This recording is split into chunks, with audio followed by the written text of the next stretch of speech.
The Louie T Network is powered by MusicHead University. MusicHeads, classes in session. Turn me up. Enroll on YouTube now. Link is in the description. Who else could it be? For me, your man, Louie T. Welcome to the Command Post Live. You know what it is. Post up. Take command. Of course, I'm your Commander-in-Chief, Louie T. Thank you for joining me. So, a couple of items to get to today. Hope the weekend was great for you. Hope President's Day weekend served its purpose, whether that was just a day off, whether it was an opportunity to get some stuff done, whether it was a travel opportunity to get away, recharge the battery, whatever it did. Hopefully it served its purpose, right? But we back at it. So we talked about some things surrounding free agency, last week and the week before that, pretty much since the season ended, because we're so desperate to get back to where we were this season. And, I've talked about the expectations and all the things that come with what we did this season, what transpired this year. Now expectations set in, and it's a different feeling. I told you, you will never have the feeling of euphoria unless we win a Super Bowl like we did last year, because everything was new, everything was fresh, and everything was unexpected. So you had that whole feeling of, oh my God, I can't believe this is happening to us. Every step that we hit, every mile marker, whether it was starting the season off 7-2, is this real? You're waiting for the other shoe to drop. Then the 3 games losing streak happens, and you're like, see, yep, told you it was going to happen. Yep, this is what we knew this was going to happen. This is why you can't get excited, right? Every time I get excited, and so that PTSD kicks in. But then they battled back. They won 5 straight to end the season, or the regular season, got to 12-5. And, and all those big wins in that mix. And, with every one of those big wins came another, like, oh my God, I can't believe it. The comeback against Philadelphia, the overtime win to clinch the playoff spot against Atlanta, the Terry, franchise record, Marcus Mariota touchdown to beat Dallas and get you to 12-5 and get you to the 6th seed, and all of that good stuff. And then, we won our first game in the playoffs since 2005. We won a second road playoff game for the first time in franchise history, winning 2 road games in the playoffs in the same postseason. And by the way, you went into the number 1 seed's house and beat them, and now you're in the NFC Championship game for the first time since 1991. Everything was just sort of a shock to the senses, but also just this, high of, oh my God, we did it again. Oh my God, we did it again. Oh my God, we did it again, right? That's gone now.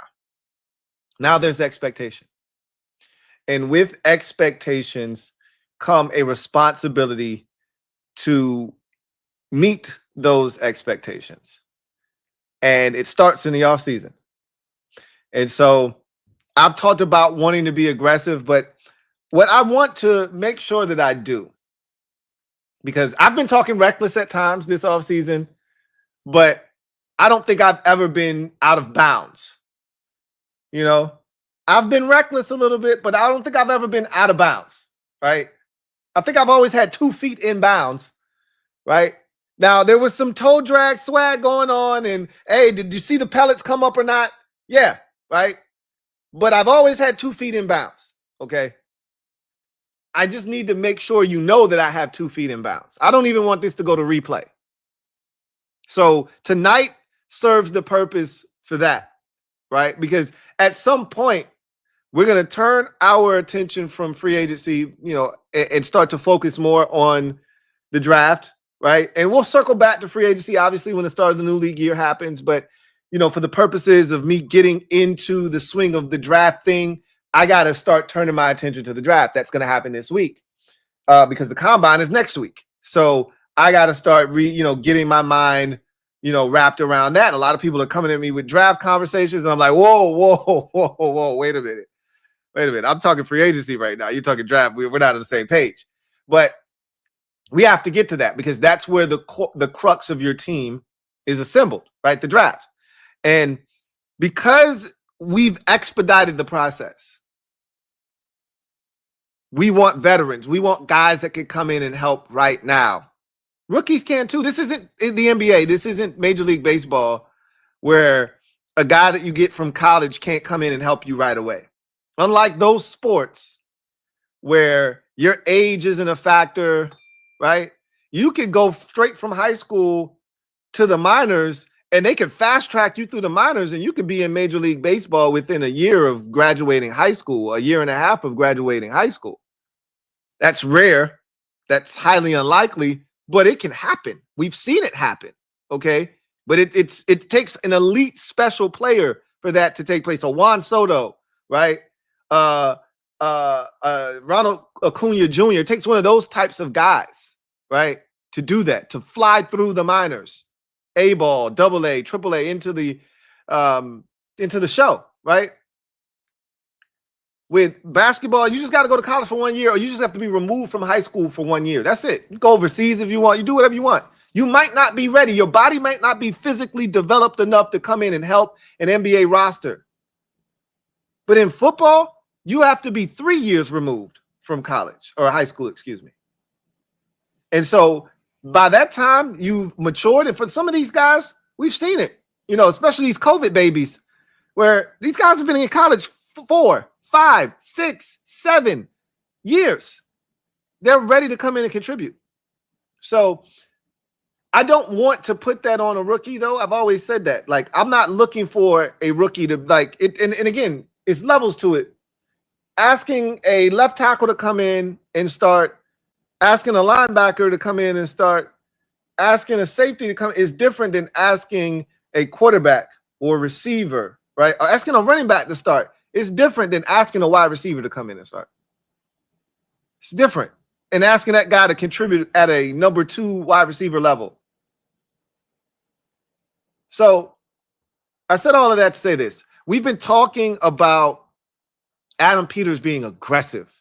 And I've asked you guys to define aggressive because everybody's definition of aggressive could be slightly different. What's your definition of aggressive?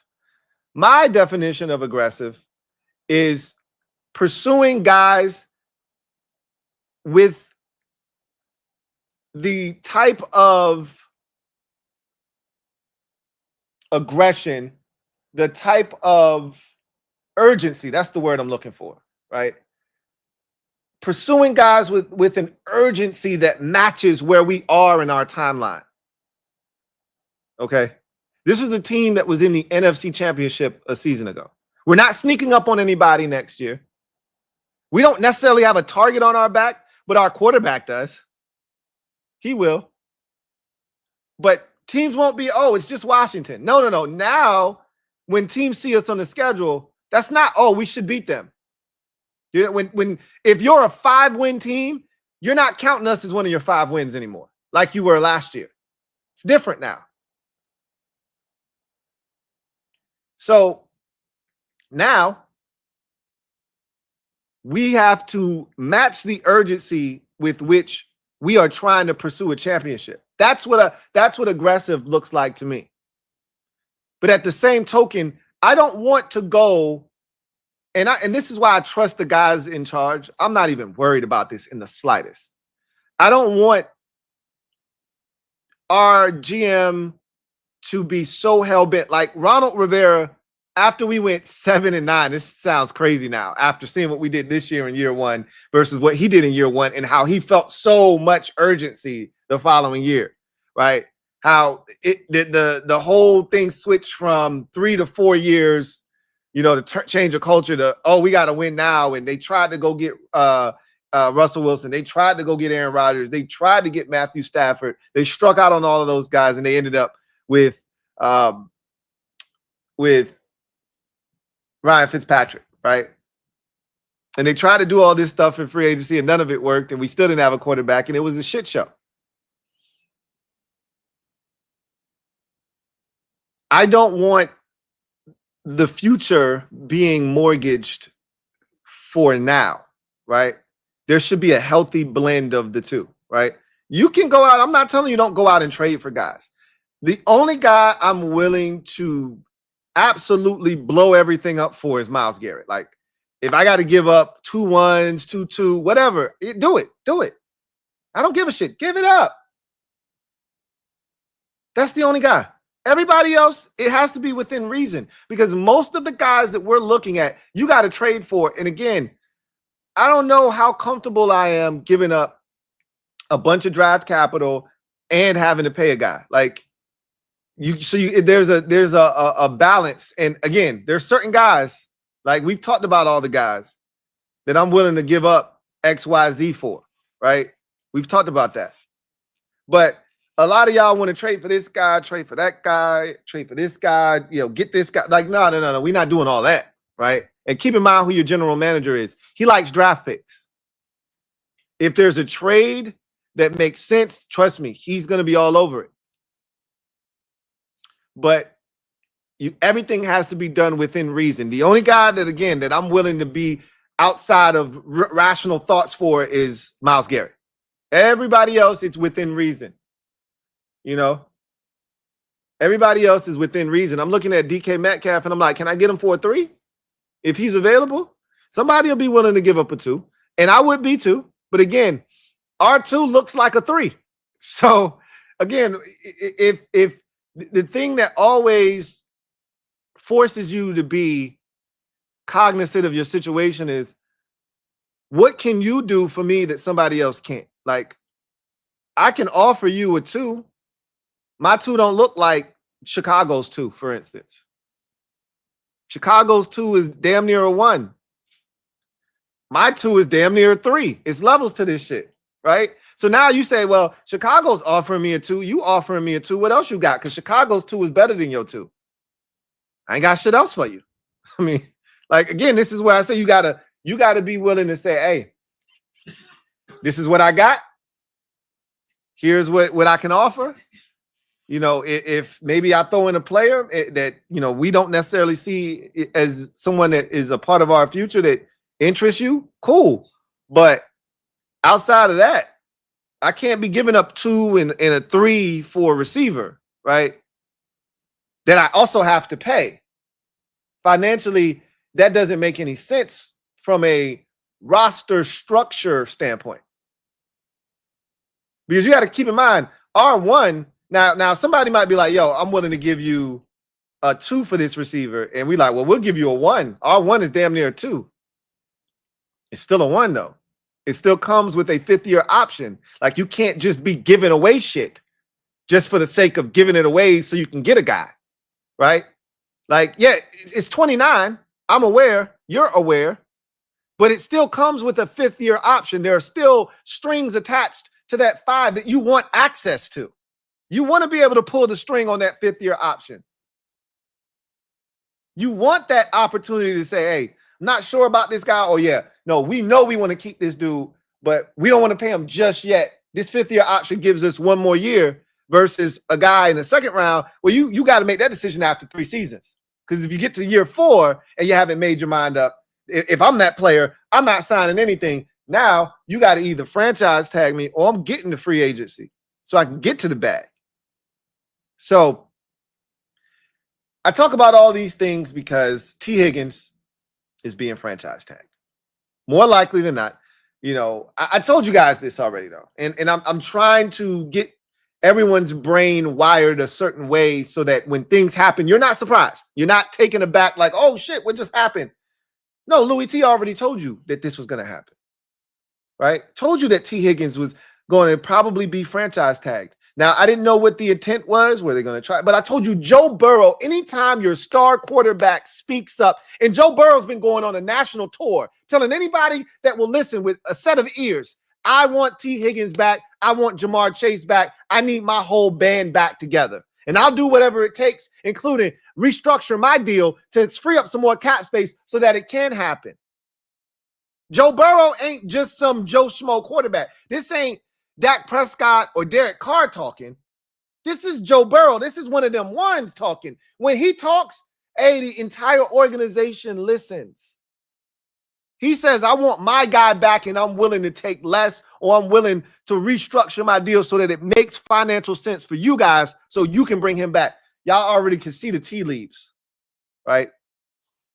And I told you, it was only $5 million more. They franchised him last year. It was 21. 26 ain't going to kill you. It ain't going to kill you.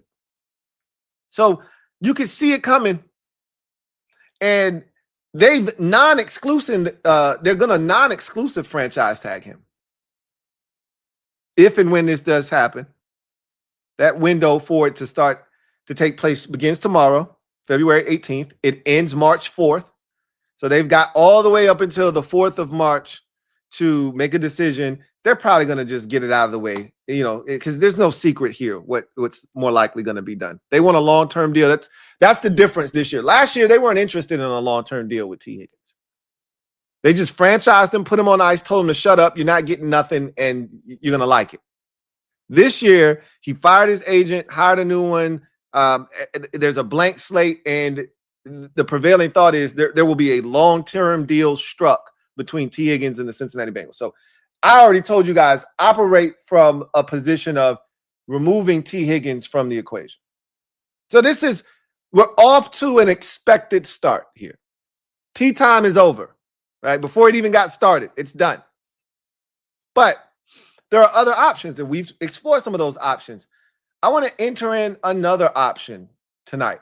So my wife, you know, I was talking to my wife earlier in the day, and out of nowhere, she just says, "What do you think about Christian Kirk?" And I'm like, "That's random. Christian Kirk." I'm like,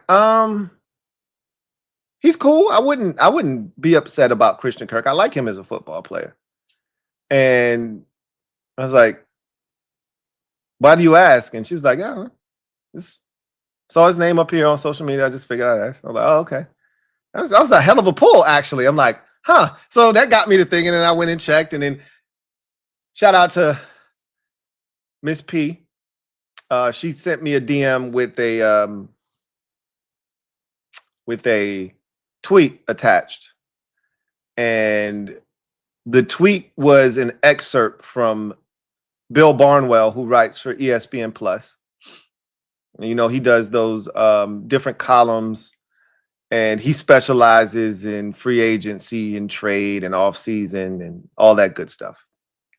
So the excerpt pretty much read something to the effect of, and I'm paraphrasing here, Cliff Kingsbury said that one of his favorite players to coach was Christian Kirk when he was in Arizona. And it would make a ton of sense if the Commanders went after him and added him to this offense opposite of Terry McLaurin. And I just started to think, okay, oh, that's where my wife got it from. She must have stumbled upon this exact tweet here.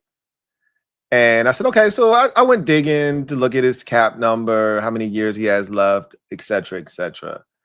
And because I remember very vividly last trade deadline, he was going to be moved. There was no, if Jacksonville was in full sell mode, right? They saw where their season was heading already. They knew they had some assets that could net them some draft capital, and they were going to capitalize on it. Remember, they traded Cam Robinson to the Vikings, right? It was a full-on fire sale in Jacksonville. If you saw anything you like, come on, grab it, slide us some draft capital. We'll keep it pushing. Like, they had to sign up and everything. Hey, yard sale. And they were entertaining all conversations. You could haggle them. Like, hey, just come check it out. See what you like, right?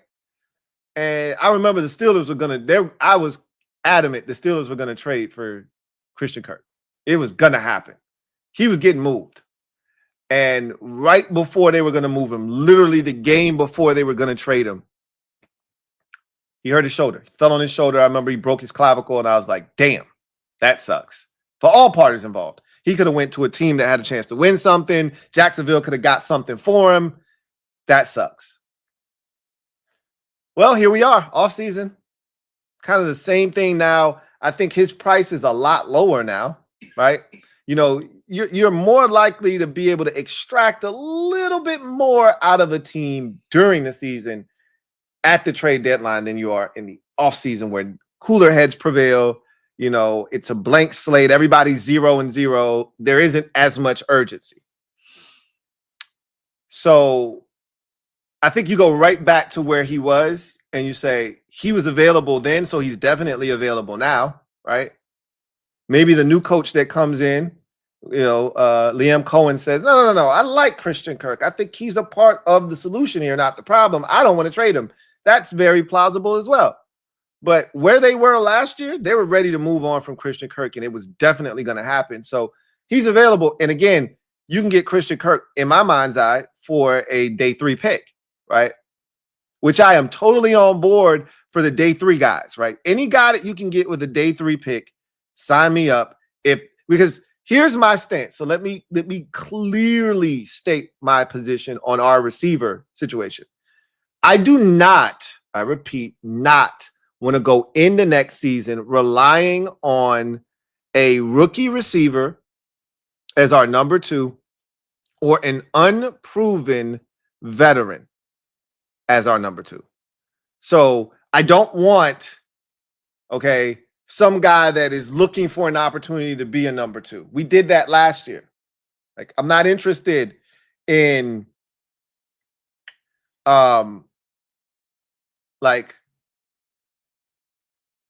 Darius Slayton. He's an unproven 2. He's been given an opportunity to be a 1. That didn't work. We've seen him in spurts be a number 2, but that's unfounded, right? Like, he probably can be a number 2, a low-end number 2, but that's De'Ami Brown. If that's the case, just keep De'Ami, right? I'm not interested in that. I'm not interested in the Titans wide receiver. Like, I'm not interested unless you're telling me that that's our 3rd option. I'm cool with that. But I'm not interested in those guys. I want a proven number 2 commodity, right? So find me that guy and then draft another guy. I want Tutu Atwell. Not as a number 2. Okay. I want Tutu Atwell as a 3rd option, and then you draft a guy, and if Tutu becomes a 4th option, even better. But I'm open to a Chris Godwin. I'm open to a Cooper Kupp. I'm open to a Deebo Samuel because my expectations have shifted, because the likelihood is you're not coming away with a DK Metcalf. You're not coming away with a Garrett Wilson. You're not coming away with Tee Higgins, right? You're not coming away with one of these big time, no doubt about it, this guy's probably a number 1, but if he's not a number 1, he'll be 1B to Terry's 1A, right? If he's not, he's definitely a number 2. I'm open to Chris Godwin coming off of an injury. Like, I think now, seeing where the Tee Higgins thing went, understanding that that's where it was going to go, and knowing what I want, I have to change my expectations. And I need you to not necessarily not look for them to be aggressive, but just understand that what you probably are hoping, because a lot of y'all are playing Madden in your mind, and it's so easy to do that, by the way. Start trading for this guy. Go get this guy. We got all this money. Why not spend it? That's not how this works. That's not how any of this works. So recalibration. This is what tonight is about. Recalibration, right? Recalibrating what this offseason looks like, but understanding that there is a sense of urgency that needs to be met. Somewhere between what the Texans did last offseason and what the Jets did the offseason before, when they went all in on Aaron Rodgers and went and got all of his buddies and tried to make him as comfortable. Somewhere between that and what the Texans did, right, is where we'll probably land. Won't be as aggressive as the Texans were, trading for Mixon, trading for Stephon Diggs, inking a deal with Danielle Hunter. It probably won't be as beautiful as that was. That was the perfect offseason for us if we were to do something like that, right? Not necessarily the same exact positions. We know, I think we're going to be aggressive. I've already told you, the position I expect us to be most aggressive at, and when I say most aggressive, I mean spend the most money, is corner, not wide receiver. This defense needs help more so than the offense does. So I expect them to be aggressive at the cornerback position, and then I expect them to also be equally as aggressive in the draft defensively.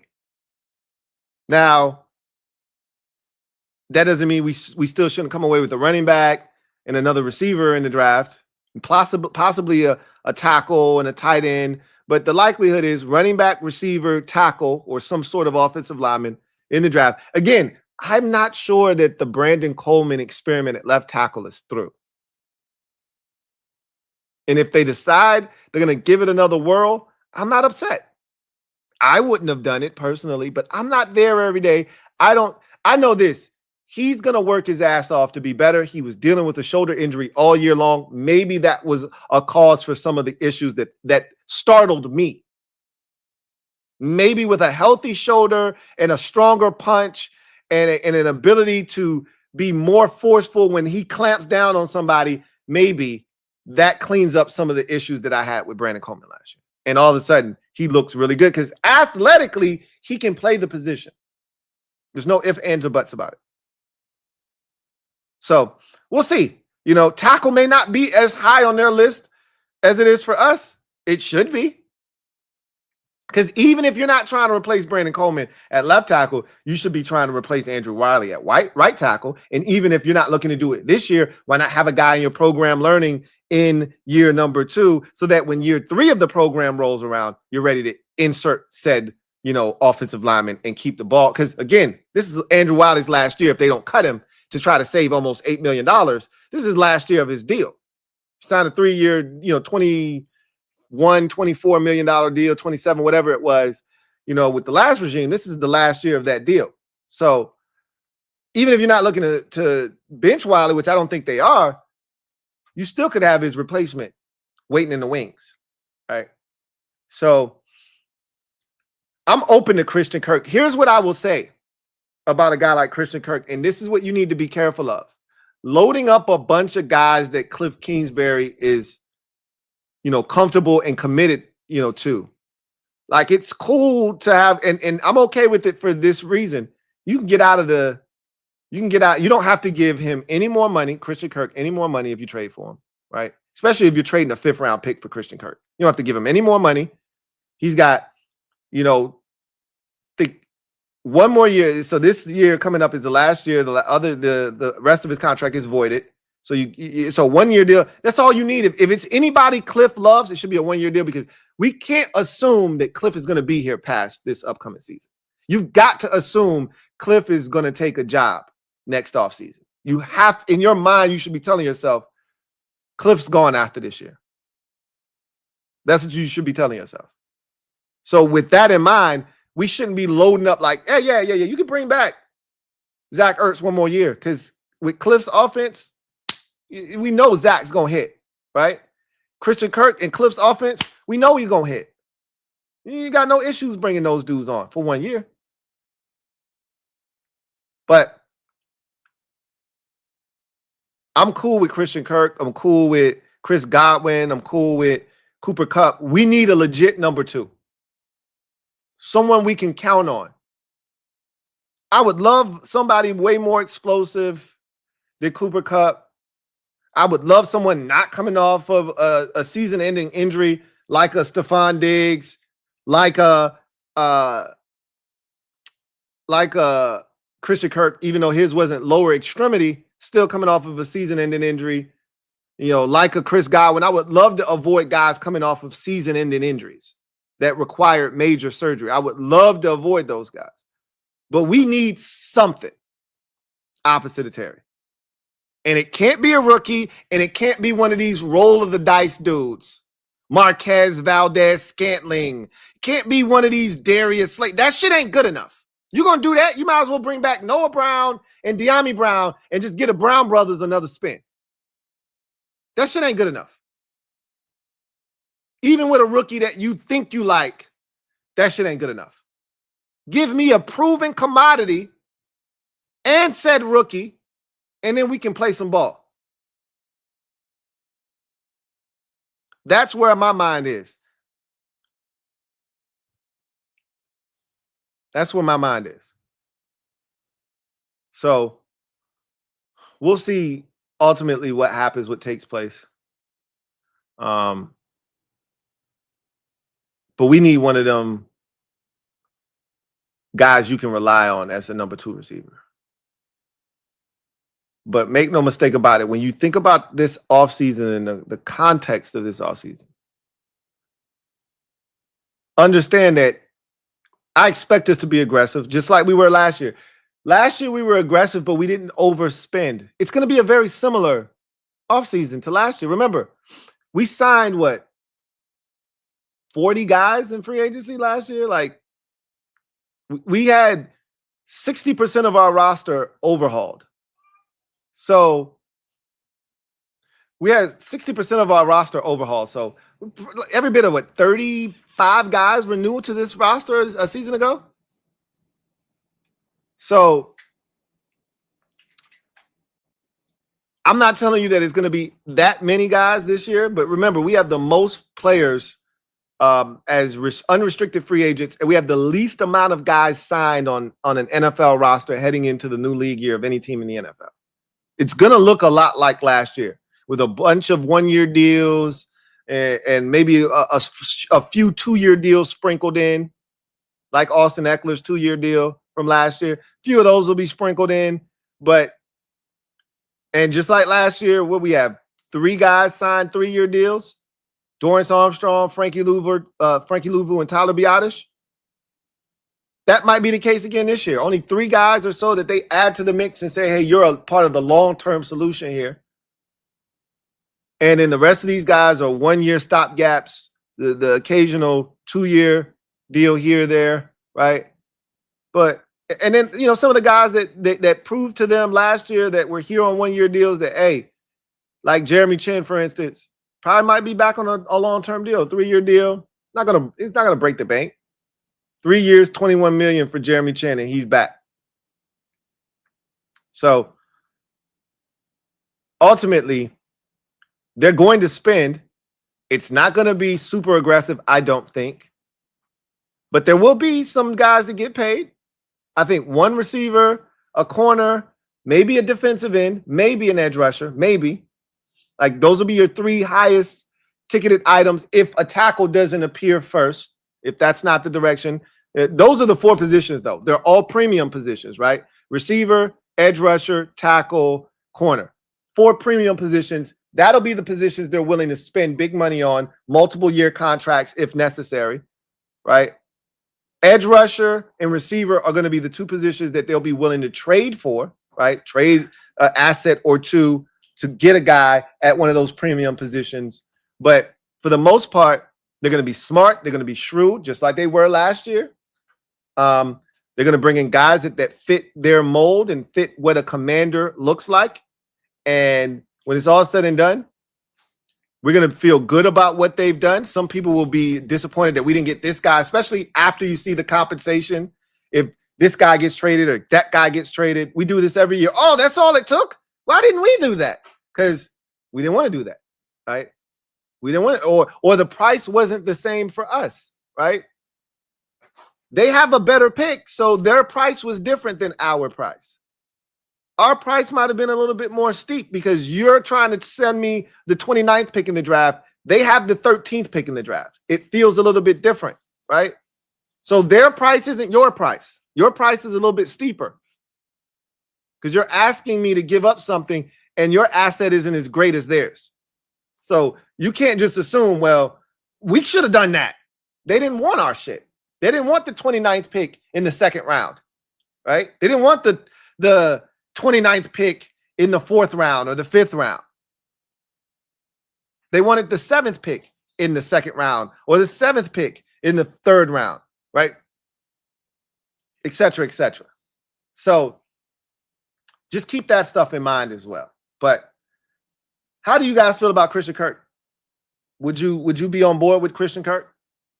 He's 28 years old, doesn't turn 29 until November of next year. So he'd essentially be playing all of next year at age 28. I like Christian Kirk a lot. He's a good football player. He's proven to be a number 2 receiver in this league. So if that's the direction that we went in, I'd have no issues with it whatsoever. And then add a guy in the draft to boot. And like I said, I would get a low-end free agent signing and then a higher-end guy, right? Now, keep in mind, Christian Kirk, you'd have to trade for him. Now, I think you can get Christian Kirk for a 5th-round pick, 6th-round pick. I don't think we have a 6, if I'm not mistaken. But I think you can get him for somewhere, in the day 3, right? This isn't going to cost you a day 2. Same with Debo. I don't think Debo is going to cost you a day, 2 pick. I think he's going to cost you a day 3 pick. Same with Cooper Kupp. Cooper Kupp, you get Cooper Kupp for a cup of coffee. You just got to work out the financials with Cooper Kupp. Like, and you're going to eat some of this money, right? Because I don't want to pay Cooper Kupp $20 million. So you eating some of this, right? And the Rams have already said, hey, we might be willing to negotiate on that. Like, we can get the number down to 12. Who wouldn't sign up for Cooper Kupp for $12 million, right? That makes a ton of sense to all of us. So we'll see. But we need somebody in here. That's all I know. And the reason I bring this up, and you know what? Before we go any further, let's take a look at some odds brought to you by BetUS. And then we'll come back on the other side, and I'll talk about why it is imperative that we upgrade this roster, which we all know is going to happen this offseason, because prevailing thought and conventional wisdom says, y'all can't do that shit again, what you just did. Y'all can't do it again. We're going to talk about that. Is there a sophomore slump on deck for the Commanders? We'll talk about it. But before we do that, let's go inside the odds, brought to you by BetUS. Inside the odds.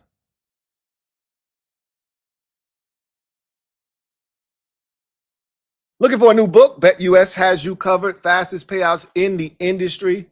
Get up to 10% back on your net losses twice a year as long as you've been active within the last 6 months. And here's the kicker. If you've never used BetUS before, I've got a deal for you. Use the promo code YouTube150 to get you a 150% sign-up bonus on your first deposit up to $2,000 and a 125% sign-up bonus on your next 2 deposits up to $2,000 when you use the promo code YouTube150.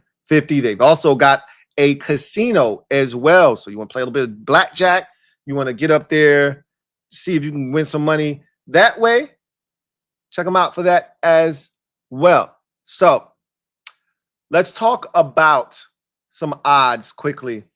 This one doesn't matter as much as we know where it's kind of heading, but just so you know where we were, Tee Higgins, next team, if not Cincinnati. We expected to be Cincinnati, but if it wasn't, we had the second best odds, as you can see, for Tee Higgins, plus 500 behind the Denver Broncos. And would he have gone to Denver? Maybe. I don't think he was going to Denver. I think he would have, either chosen the Chargers or the Commanders. You go from Joe Burrow, you need another elite quarterback. It's hard to go from Joe Burrow to, like, you want to know why Tyreek Hill is out there spazzing in Miami and losing his shit, and then you went from the best of the best to Tua, and that ain't disrespect at Tua, right? That wasn't disrespect aimed at. He ain't Patrick Mahomes. Guess what? Nobody else in the league is. And so, but it's such a dramatic drop off, though. You went from the best possibly to ever pick up a football to like a mid-tier quarterback, like the 16th, 17th, 15th best quarterback in the NFL. Like, that's a stark drop off. Whereas if you go from Joe Burrow, who's one of them ones, so that means he's in the top 5, to another guy in the top 5 in Jayden Daniels, or someone, or even if you think Jayden Daniels is just slightly on the outskirts of the top 5 at 6, Justin Herbert, a guy that's slightly outside of the top 5, right? Then it's not as steep of a drop off. So I don't think he was going to Denver, but you just never know. Felt like we would have been a great destination, but obviously that is now off the table, which is fine. So you pivot. Deebo Samuel odds. We haven't talked about this, but this one makes a ton of sense for all of the reasons that we've discussed in the past. We're number 1, plus 300. Remember, all of these odds are provided to you by BetUS. Head over to their site, check out their odds. If you like what you see, slap down a little bit of bread, make you some off-season money. We're number 1. Makes a ton of sense, but there are other teams, and you never know what, alternate motives a player may have for wanting to, go somewhere. Maybe Debo is adjusted to the West Coast life and wants to stay out west. There go the Chargers at plus 400. Good football team, made the playoffs last year. Hell of a quarterback getting them the football. They got a winning culture now with Jim Harbaugh. Who's to say he just didn't go up the road, right? Want to stay on the West Coast. Maybe he wants to come back home. That's where the Commanders and the Panthers. He's from South Carolina. Jadeveon Clowney just did the same thing this past offseason. He's made him a bunch of money as a hired gun, a mercenary essentially, right? 1 year deal here, 1 year deal there, right? No, you know what? I made enough money. I just want to be comfortable. I want to go home. So he did that. He went to the Carolina Panthers. Maybe Debo wants to go home. Washington's close to home. Carolina's even closer to home. It's as close as you're going to get. So those two teams make a ton of sense.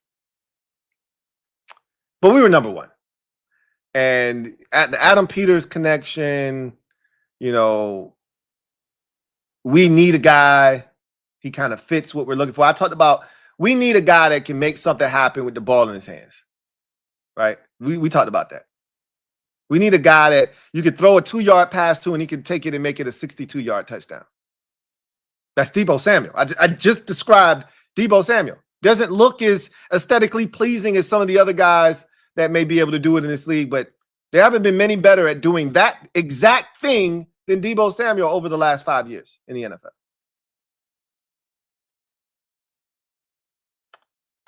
Again, beggars can't be choosers at this point. Okay, beggars can't be choosers. And then lastly, just want to refresh you on Cooper Kupp.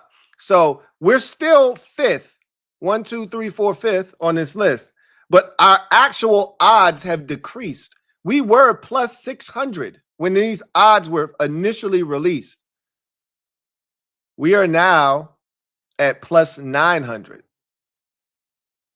So I think we were the third, and we still are. I think, see, 1, 2, the Bills are at plus 400.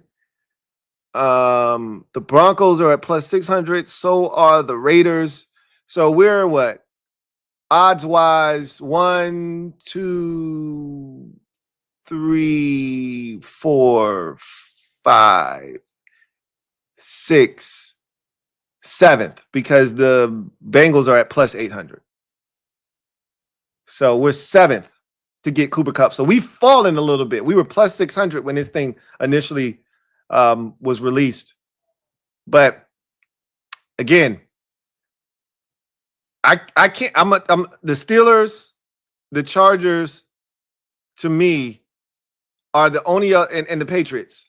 But again, the Patriots, I think, if a player is looking to win, New England is not a logical destination, right?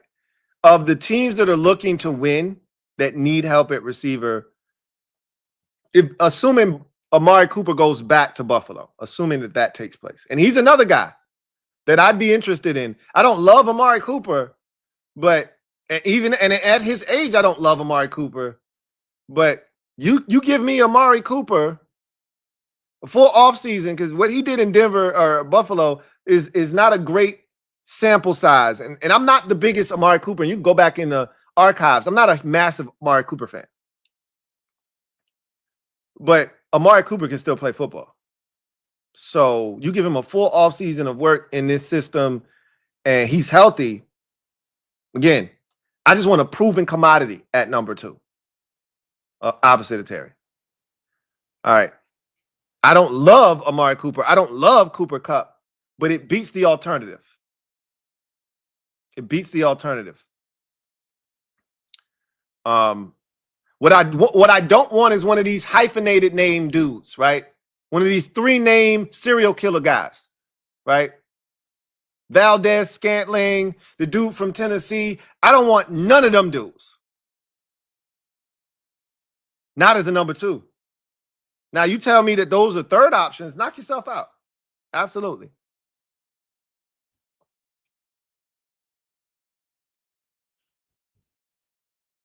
So I talked about the importance of why going after one of these receivers, but more importantly, finding a way to just upgrade this roster. Jayden, on a weekly basis last season, had to be Superman every single week for us to win. There wasn't a week he could take off and say, you know what? The run game got it this week. They don't need me.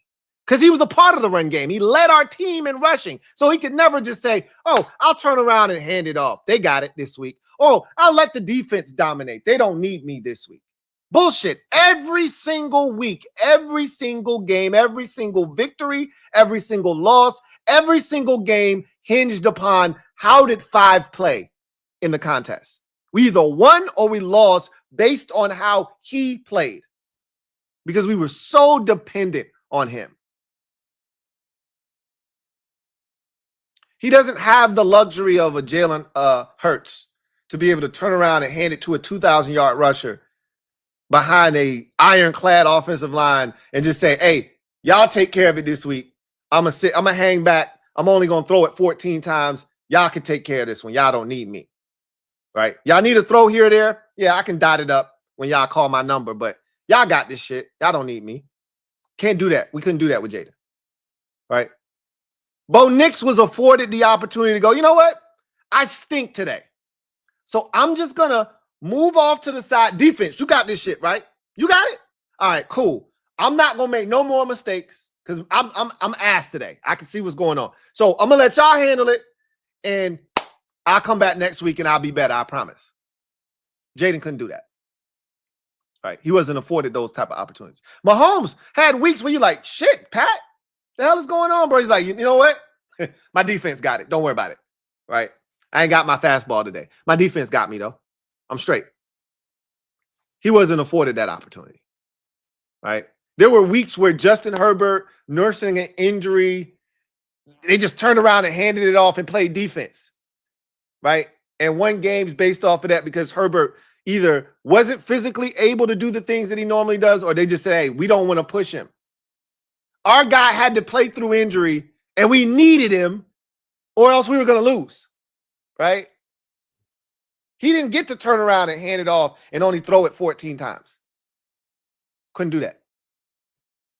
And it's with that in mind, and so because of that, he was spectacular last season. You don't just throw guys into the conversation of top 5 in the league. That doesn't just happen because people want to like a guy. To hell with that. This guy showed the ability to do what he did with a limited cast. And I'm being very generous, with a limited supporting cast around him.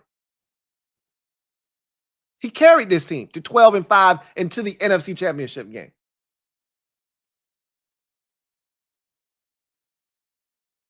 You can't play much better than Jayden Daniels played in his rookie season.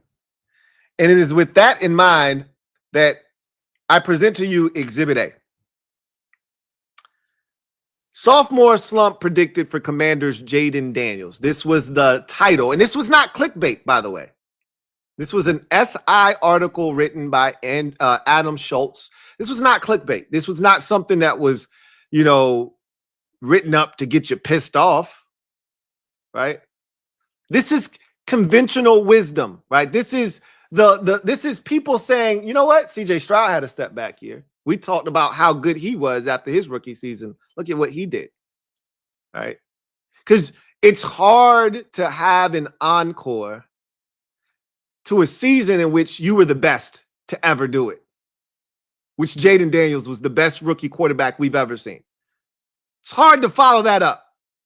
And he took it a step further. Well, actually 2 steps further than that of CJ Stroud, who did make it to the divisional round. But CJ Stroud didn't win a road playoff game. Jayden Daniels won 2 of them while advancing his team to the NFC Championship game. He didn't get to win at home. He didn't get to play a playoff game in the comfy confines of his home stadium. He had to go on the road twice in hostile environments and get it done. The Washington Commanders are expected to struggle in Jayden Daniels' second season. That second part, the subheading,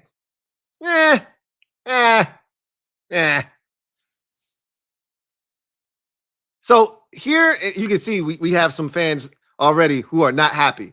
F Adam Schultz, whoever this is with his awful take, right? Nobody wants to hear this shit. But this is real shit. This is real spiel. Let me read you a quote from ESPN's Aaron Schatz, who Schultz had an excerpt from an article he wrote for ESPN. He pulled it and dumped it into his article. He writes, Commanders, Schatz writes, so it says, let me read you the entire little excerpt he pulled out. However, ESPN Aaron Schatz thinks a year of regression is coming to the nation's capital. Commanders, Schatz writes, quote, when a team pulls off a magical run to the conference championship, despite not being one of the best 2 or 3 teams in the conference, all true, all facts. That was a magical run last year. It was a magic carpet ride. We were not one of the 2 or 3 best teams in the conference going into the season. Now, that could change. We feel like we're one of the 2 or 3 best teams in the conference now, right? We're somewhere in that mix, right? It's Philadelphia, obviously. It's Detroit still. It's San Francisco still. It's Washington. It's Green Bay. It's Minnesota, not to disrespect them, but we figured they had a hell of a season too, but they don't have a quarterback like we do that they can count on, right? They did that with Sam Darnold, so you expect them to take a step back, but who knows what J.J. McCarthy is going to do or whomever they bring in, or if they just bring back Sam Darnold, we'll see what happens there. But, I mean, that's the class, and don't want to forget the Rams. They're in that mix as well, but we're in the top 3, 2 to 4. We're somewhere in that mix, right? Between Detroit and Washington, we're somewhere in there, right? Between Detroit and Green Bay, let's say that. We're somewhere in there, right? Between San Francisco, whatever, right? We're somewhere in that mix. But we weren't going into last year. He says, you usually see a step back the following season. And when quarterbacks are as good as Jayden Daniels was as a rookie, they usually don't take the step forward that fans expect because they're already very good and there's not much room to improve, close quote. So what he's saying is, and look, none of this is somebody hating. This isn't a guy spitting vitriol that doesn't like us, that is hoping and preying on our downfall. Those are all actual factuals. Like, again, conventional wisdom says, bro, your quarterback can't be better than what he was this past season. Do that shit again, right? You got to prove it to me. That's what all the people that don't want to crown Jayden Daniels as a top 5 quarterback are using this logic right here. Oh, he can't be as good as he was last year. Oh, there's tape on him now. Right? As if there wasn't tape after 4 games, after 5 games, after 10 games, after 15 games. As if there weren't tape, by the time we got to the playoffs. The same tape exists that Tampa was watching, getting ready for the wild card game, that Detroit was watching, getting ready for the divisional round, that, Philadelphia was watching when they were getting ready for the NFC Championship game. Same tape exists. And not everybody can do what Philadelphia can do, by the way. Not everybody can play, a 4 high shell, can play quarters coverage, rush 4, drop 7 into coverage, play tight on the string defense, and get pressure with just 4 without blitzing. Not everybody can do that shit. So you can try to emulate Philadelphia if you like. Good luck. But you can't do it because you don't have the personnel. You don't have the staff. Let me be more specific. You don't have Vic Fangio. You don't have those players. But good luck. Knock yourself out. Many have tried. Most have failed against Jayden Daniels. And I'm not telling you that there won't be adjustments made and he won't have to make adjustments to the adjustment, right?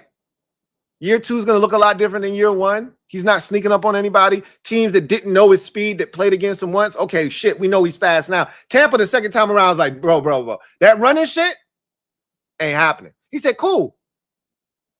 I'm gonna just beat you with my arm then. Since you don't want me to run it, since you double spying me and shit, okay, I'm going to just boop, boop, boop. I'm going to just dot you up. Don't worry about it. So he can get you in a multitude of ways.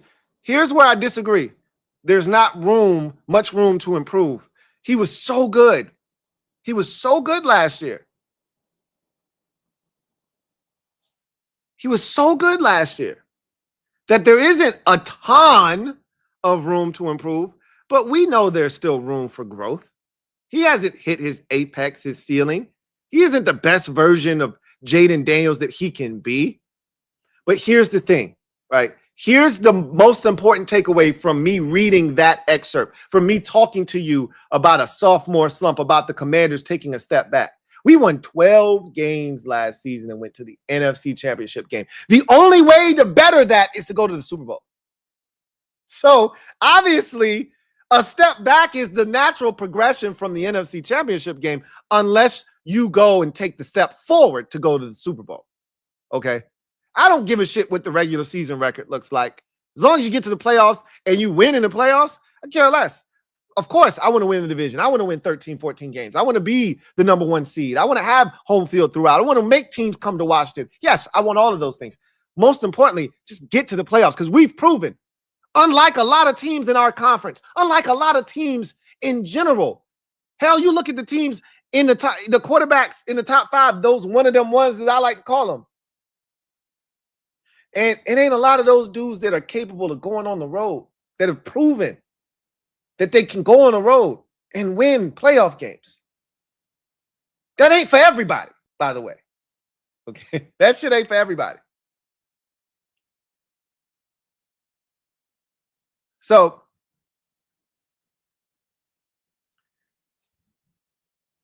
at the end of the day, we've proven that no matter what the circumstances, we can overcome, because we got one of them ones. So I just need a ticket to the dance. Just let me in there, bitch, and we'll take care of the rest once we get there. But in order to alleviate the stress that comes from Jayden needing to feel like he's got to be better than he was a season ago, it is imperative that you build the roster around him so that he doesn't have to be. The good thing is we can rest easy at night knowing that if we need him to be Superman, he can rip off his day-to-day outfit and he can become Superman for us if we need it. He's proven that already multiple times over for an entire season into the postseason. He's proven that if y'all need me to lead the team in passing and rushing, if you need me to complete at a 90% clip against Joe Burrow on the road, including a 35-yard dagger dot, one of the best throws of the season to put it away, I can do that, bro. Just say the word. Snap your fingers and I can make it be. It's good to know that that exists, but you know what? I don't need him to feel like he has to do that shit every week. And if you want this team to go 12-5, 13-4, you want them to get back to the postseason and avoid that sophomore slump that everybody expects from us, you need to build this roster around him so that he can't hand the ball off and say, hey, y'all don't need me today, but if you do, I'm here, but y'all don't need me today. I'll add in my, little throw here, my little run here, but y'all don't need me today. Defense, you do what you need to do. Run game, you do what you need to do. I'll hit a couple plays here and there, but y'all need me. It would be nice if we could start getting to, and that won't happen a ton, right? Again, because we're in year 2 of a recalibration. Like, understand this roster is still going to be far from finished this season, right? I think next year will be much closer to a final product, one that's ready to truly compete at the highest of levels against anyone. I think we'll be there by the time we get to year 3 of this operation. But this year, coming up, depending on what we do in the draft and how fast those guys, because they did a phenomenal job of getting guys in here in the first 3 rounds of the draft that could come in and contribute right away. From Coleman, who basically was our starting left tackle the entire season. Mike Sainristil, who we asked to play inside and outside and bailed us out. at corner, and obviously Jayden Daniels.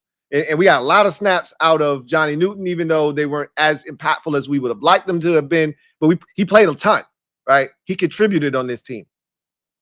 And same for Ben Simmons, even though he didn't catch the ball, he didn't pad the stat columns, right? The stat sheet. He didn't stuff it. But he played a lot and he contributed as a blocker. He did the dirty work. So we asked a lot of those guys that we drafted in the first 3 rounds, and they, for the most part, came in and they held some sort of role and provided some sort of value. We're going to need that again, obviously. But this free agent class, they were super impactful. Again, we had 4 All-Pros last year. 3 of them were free agents. Like, I mean, what are we talking about? Like, we were super impactful. We need it again. We need it again. We have to build this team around Jayden so that he doesn't have to be Superman every single week. That's how you avoid the sophomore slump. That's how you avoid it. By allowing Jayden Daniels to not have to be damn near perfect every week for us to win.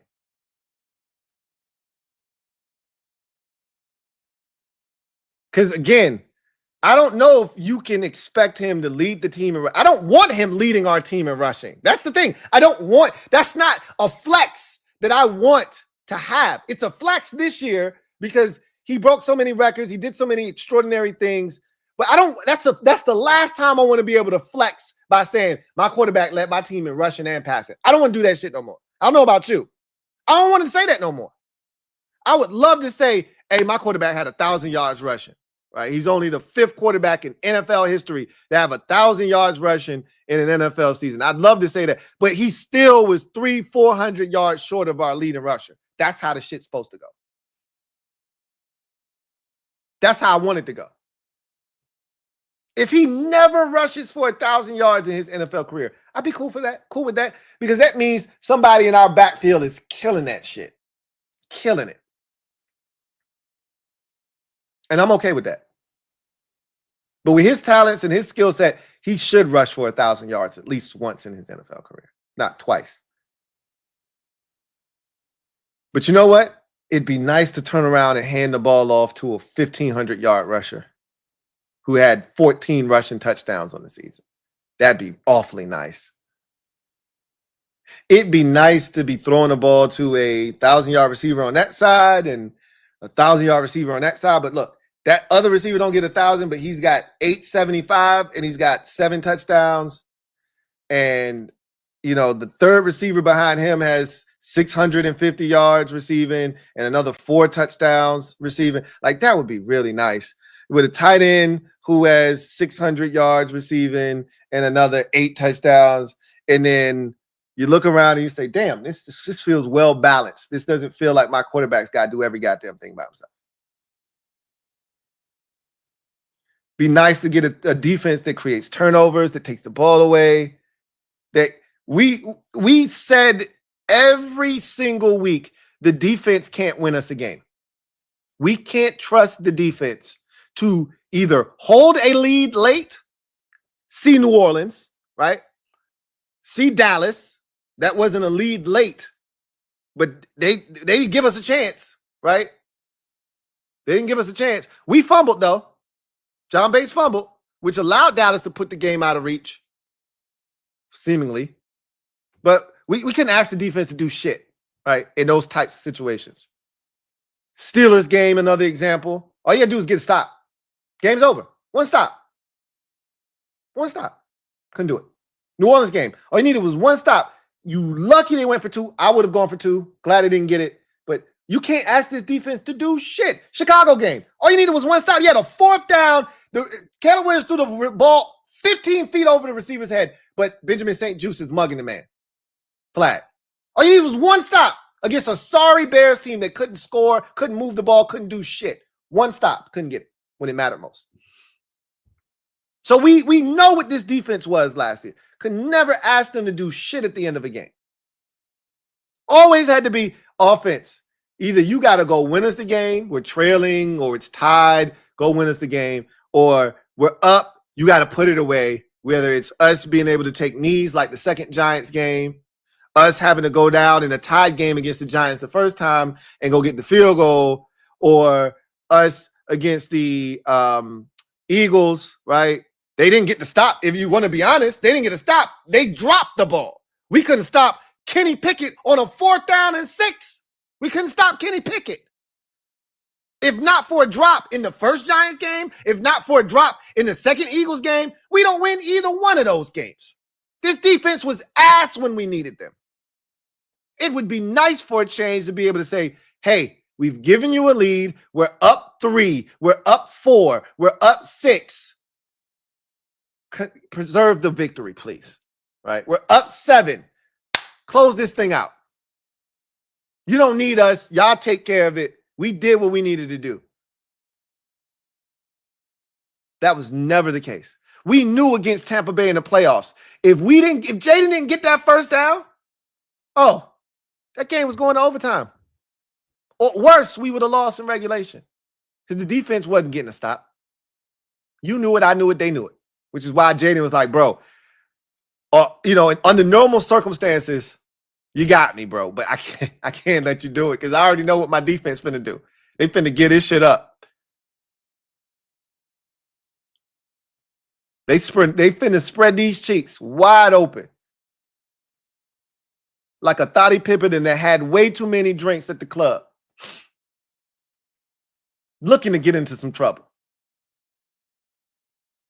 So we always had to rely on 5. Wouldn't it be nice to be able to say, hey, defense, we done gave y'all everything you needed today. We just need one stop. Can you provide us with that at the end of the game? Can you give us a short field? Can you create a couple of turnovers? Shit, we barely turned the ball over. Can you generate some turnovers? Or do we got to keep going 80 yards, 72 yards, 67 yards on every goddamn drive? Can you create a short field for us? Those are nice. And usually when we created those short fields, the offense capitalized. See the Giants game, the second Giants game, right? See the Bucks game in the playoffs, right? See the Falcons game in late in the season. See the Eagles game the second time around. Generally, when you give us that short field, see the Titans game, right? You give us the short field, they're going to deliver, right? Jayden's going to put that shit in the end zone. He just didn't have a lot of opportunities because they didn't generate enough turnovers so that he could do that.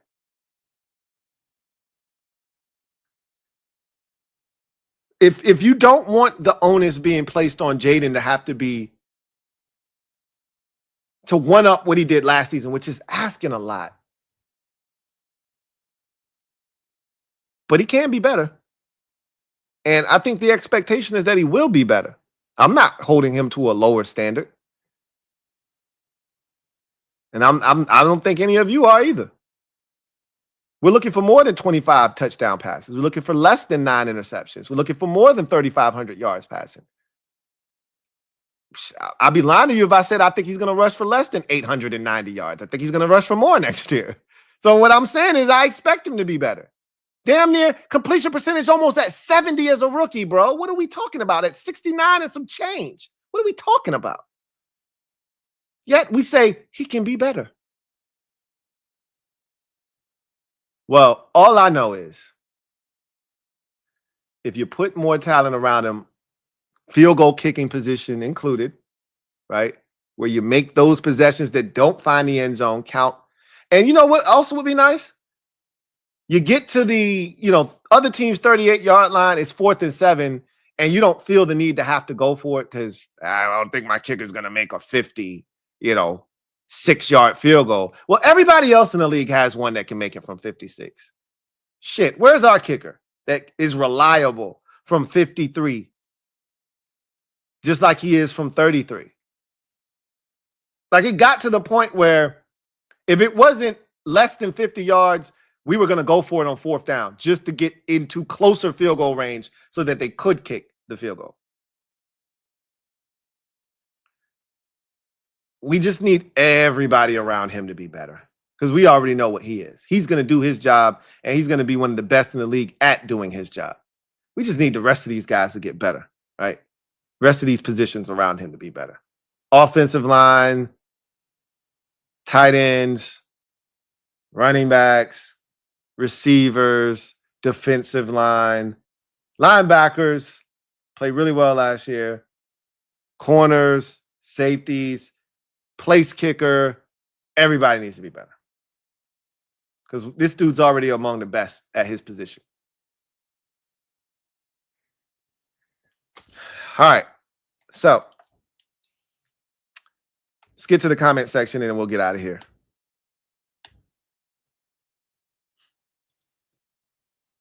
See Kai Bor. Thank you for the super chat. Greatly appreciate you. Thank you for being a member of the MOBB. Who writes, "It's good, Louie. It's good with you." Writes, "Hope all is well." Likewise.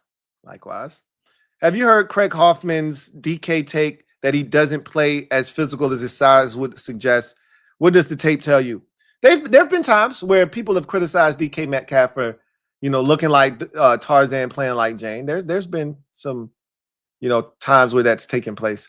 But I also feel like, and so that's a fair criticism of DK Metcalf. He doesn't, but to me, he's one of those dudes that I don't think is internally motivated. He's externally motivated. He's not intrinsically motivated. You have to light a fire under him. You put him in the right circumstances. You put him in the right environment. Because some guys are wired like that. You want everybody to be self-starters, go-getters. You don't need outside noise to get you revved up. You know what you got to do. You know what's at stake. You want to be the best version of yourself, so no one's going to be a harsher critic about you than you, right? That's who you want, but not everybody's wired that way. And that's okay, right? And at times when you watch him, he's one of those dudes that don't get him pissed off. I remember listening to guys talk about Kobe Bryant. And I remember Kobe was playing against the Nuggets. And AI was telling the story. And he said Carmelo was shooting free throws. And Kobe was just kind of coasting through the game. He wasn't really tripping on nothing, right? And somebody started talking shit to him. I don't remember who it was. One of the dudes started talking shit to him. And Kobe turns and looks at he calls him Chuck. Everybody calls him Bubba Chuck, the ones that know him. Like, "Hey, Chuck." He said, "I was just chilling, bro." But he said the young fella done woke the Mamba up. And I think he said Kobe at that time had like 8 points. They were in like the third quarter. And he said when the game was done, Kobe finished with like 38. And they won, and the Lakers won the game.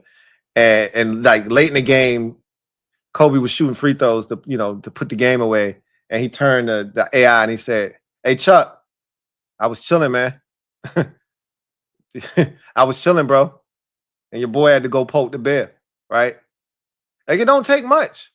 Some dudes just need, like, and Kobe, trust me, Kobe didn't need extra. Like, sometimes you just chilling, like, "Hey, you got it, bro. I ain't even tripping on that right now. Like, when the team needs me, I'll turn the shit up." But DK is one of those dudes, I think you put him in the right environment and you can really maximize who he is as a player. I liken him to Randy Moss in that regard. Like, Randy Moss was a special talent, man. But Randy had, like, the Randy Moss we knew, he had ceased to exist. Like, he was cool in Oakland with the Raiders, but he wasn't the same Randy Moss, right? When he went to New England, though, he turned back into the Randy Moss that we saw that had the chip on his shoulder in Minnesota in his rookie season that couldn't nobody cover, right? He just needed to get somewhere where that motivation was back on him, right? Where there was an expectation and he knew what he needed to do, right? I think if you get DK in the right environment, I think you can get that out of him. But that's a fair criticism of him. It's not always, but look, when the best is required of DK when you put him in. I've watched him play against Dallas. I watched him play against Philadelphia. I watched him in some of these big time games where his team needed him. I've seen him play really big, right?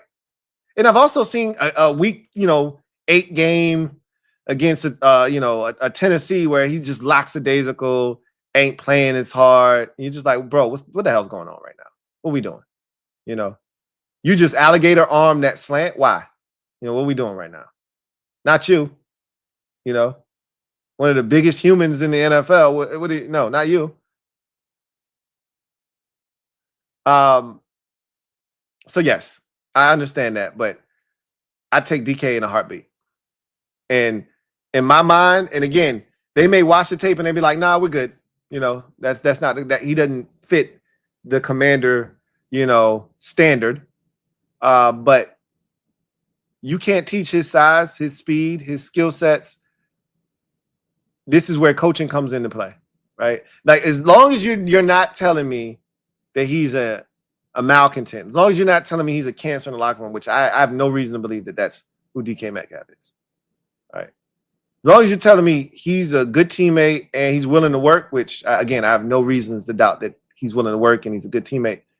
We can figure out the rest with that skill set, with that talent. The Commandalorian, thank you for the super chat. Greatly appreciate you. Commandalorian writes, Lou, Davante Adams, if he is cut, fits the bill? ? So he turned me off with the whole conversation about wanting to win in a certain way. Remember, we had that conversation about him. Now, some of y'all might not be hip to that game because I think that conversation that we had was on a podcast episode. I know not all of you tune in to the podcast, but if you didn't watch the Receiver Show on Netflix, it's the off season. You got time on your hands. You should watch it. It'll give you some insight into the mind of Davante Adams. None of it is good to me, right? None of it is good. I'm good on a guy who is willing to quit on his team, which he pretty much did on the Raiders because he wanted out. And anybody that has no issues quitting on a team, not my type of guy. This, again, that's some NBA shit. This is not it's one thing to not want to be somewhere, and I get that. But this was the thing, and I didn't feel bad for him. You went to Vegas to team up with Derek Carr, knowing that every year the Raiders were trying to get rid of Derek Carr. Every year. We would have the same conversations about Derek Carr every damn offseason. Them trying to upgrade the position. Derek Carr over here having to defend himself every year. You went there knowing that Derek could be gone a year or two into your contract. And that's exactly what happened. The only way that Davante should have been comfortable going to Vegas to team up with Derek Carr is if John Gruden was still there, because John Gruden loved Derek Carr. But he wasn't there anymore. So you should have already known, probably not the best, situation. But you went in gung-ho because you wanted to be with your boy. And as soon as your boy won't there no more, you didn't want to be there no more. This whole notion of, I need the ball in order to feel good. Like, he's one of those dudes that he rather lose pretty than win ugly, right? He ain't comfortable with them winning a game in which he's got 3 catches for 27 yards and 5 targets. If 3 or 4 of those games take place, like, you remember Terry had that shit going on early in the season where he was like, yo, they got to get the ball to Terry. This is some bullshit, bro. Terry didn't have the breakout performance until the Cincinnati game. That was week 4. Davante was already bitching by then in Vegas. If you watch the Receivers Show, right? Now, they were also struggling to score, and so it compounded matters and made it worse, but I'm good on a guy with that kind of mentality. They won a game, and after the game, he didn't want to talk about them winning the game or, it felt good to score points. It's a certain way. I'm not chasing after championships. He's like, I'm chasing greatness. The hell does that mean? I'm not chasing championships. I'm after greatness. So what you're telling me is you want your stats, whether we win or not, irrelevant. As long as you getting yours, you're good. Sounds like some loser shit to me. Oh, by the way, you're going to have to pay Devontae top of the market money. I'm not interested. He's got to be 32 years old. Got to be. I could be wrong. And I could have put an extra 2 years on this man that he doesn't deserve. But I feel confident saying he's 32 years old. Damn, I'm good. Damn, I'm good. He's 32. He turned 32 on Christmas Eve. He's going to want top of the market money. You talking if he gets released, assuming he gets released, he's going to want somewhere near $30 million a year because he was already getting that on his last deal. He's getting over that, I think. So, yeah, I'm not interested. I'm good. You know, I like him. He's a good football player. And again, if they decided to do that, then that would mean they were comfortable with Davante Adams and his mentality and all of the things he brings to the table. Because from a football standpoint, he's a beast. We already know that. We know he can win. He can do all of the things that we're looking for our number 2 to do. But he's a number 1. He's a bona fide 1, right? Shit, Terry would be 1B if we brought in Davante Adams. But guess what? I don't think he has it here. And you know what won us games? You know what got us to the NFC Championship last year? This shit right here. Because from a talent standpoint, we ain't have it. We had 5, and we had it here. We had 53 or 70 guys that were up here locked in, all on one accord. We didn't have one single guy that was on some me shit last year. Not one. There wasn't one bad apple in the bunch. Not a single one.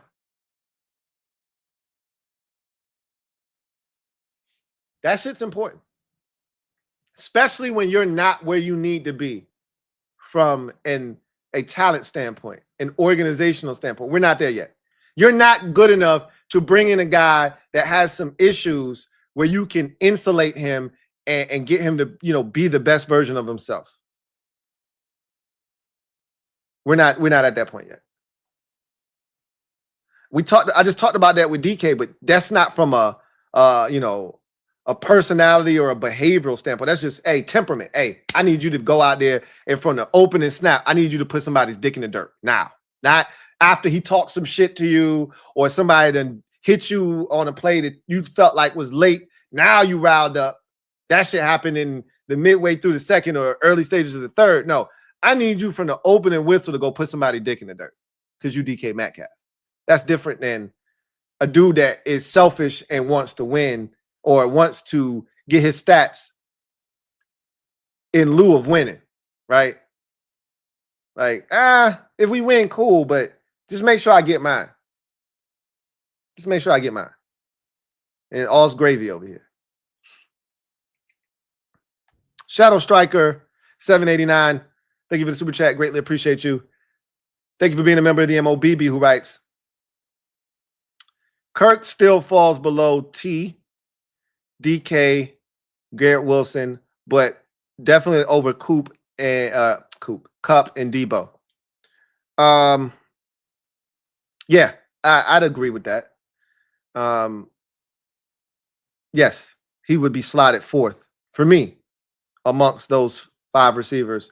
He would be 4th, and my order would stay exactly the same. You guys know my order: DK 1, T2, Garrett Wilson 3, and then you would insert Kirk 4, and then Debo would be 5, Cup would be 6. So yeah, we're on the same page.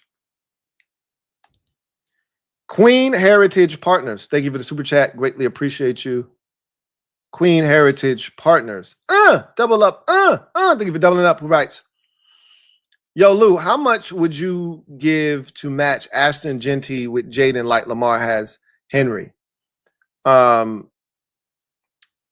back to me is always a position that if you're drafting it in the first round, it is a luxury. You should not be drafting a running back in the first round unless you got it like that. Unless you have it that way.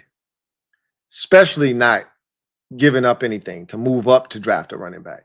Now, the Lions, when they did that, when they drafted Jahmyr Gibbs, they were in a position where they was like, yo, we feel good about our roster. Remember, they had been building this shit for 3 years when they drafted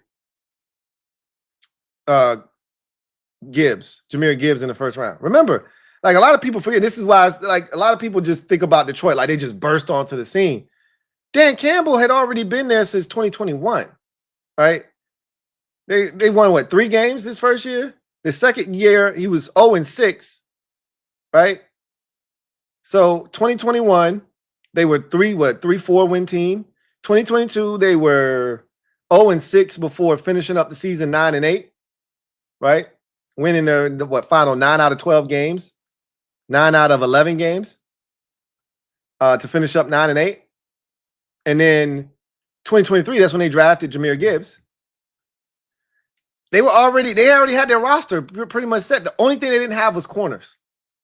That's the only thing they didn't have. And they went out in free agency and the draft, as you saw. Like their roster was set. They drafted Jack Campbell and then they doubled back and got Jahmyr Gibbs, or it might have been the other way around. It might have been Gibbs first and then Jack Campbell. But they felt good, man. They felt really good about their team already. So they could do that. Right? They felt good about Goff at quarterback. They felt good about their receivers with Amon-Ra St. Brown, and they had drafted Jameson Williams. If I'm not mistaken, all of that was in that same draft. They got Jameson Williams after they got Gibbs. I think they came back up and got him, or I might be mixing my drafts up, but they had already got Jameson Williams. He was already on the roster as well. They felt good about their receiver position. They obviously had drafted their tackle already, maybe 2 years prior to that. So they were loaded, man. They were already loaded, bro. So they could do that, right? If you're drafting a running back in the first round, it means that you have the luxury to do so. You feel good about your roster because running back is one of those positions you can get one later. You don't have to spend early resources on a running back. Now, if you want one of those difference-making backs, game-changer backs, yes, you do have to draft those a little bit sooner than you would a complimentary back, but the fact remains, there are other more impactful positions on the football field than running back. And so you're not really going to try and give up a lot. Like if Cinci fell into your lap at 29, which he probably won't, and you felt like he was like, if there's a massive gap between Ashton Cinci and the rest of these other backs, right? The Trayvon Hendersons and the Omarion Hamptons and the other Ohio State running back and all these other guys that are going to be in this draft that are going to be highly regarded, that are super talented. Because again, you guys are ready to quit on B-Rob. If you draft Ashton Cinci, you don't need Brian Robinson Jr. anymore. You might as well get rid of him. You might as well cut him or trade him. You don't need him anymore. He doesn't serve a purpose. That's not what they're looking to do. They're looking to complement Brian Robinson Jr. They're not giving up on him. You guys have to stop that.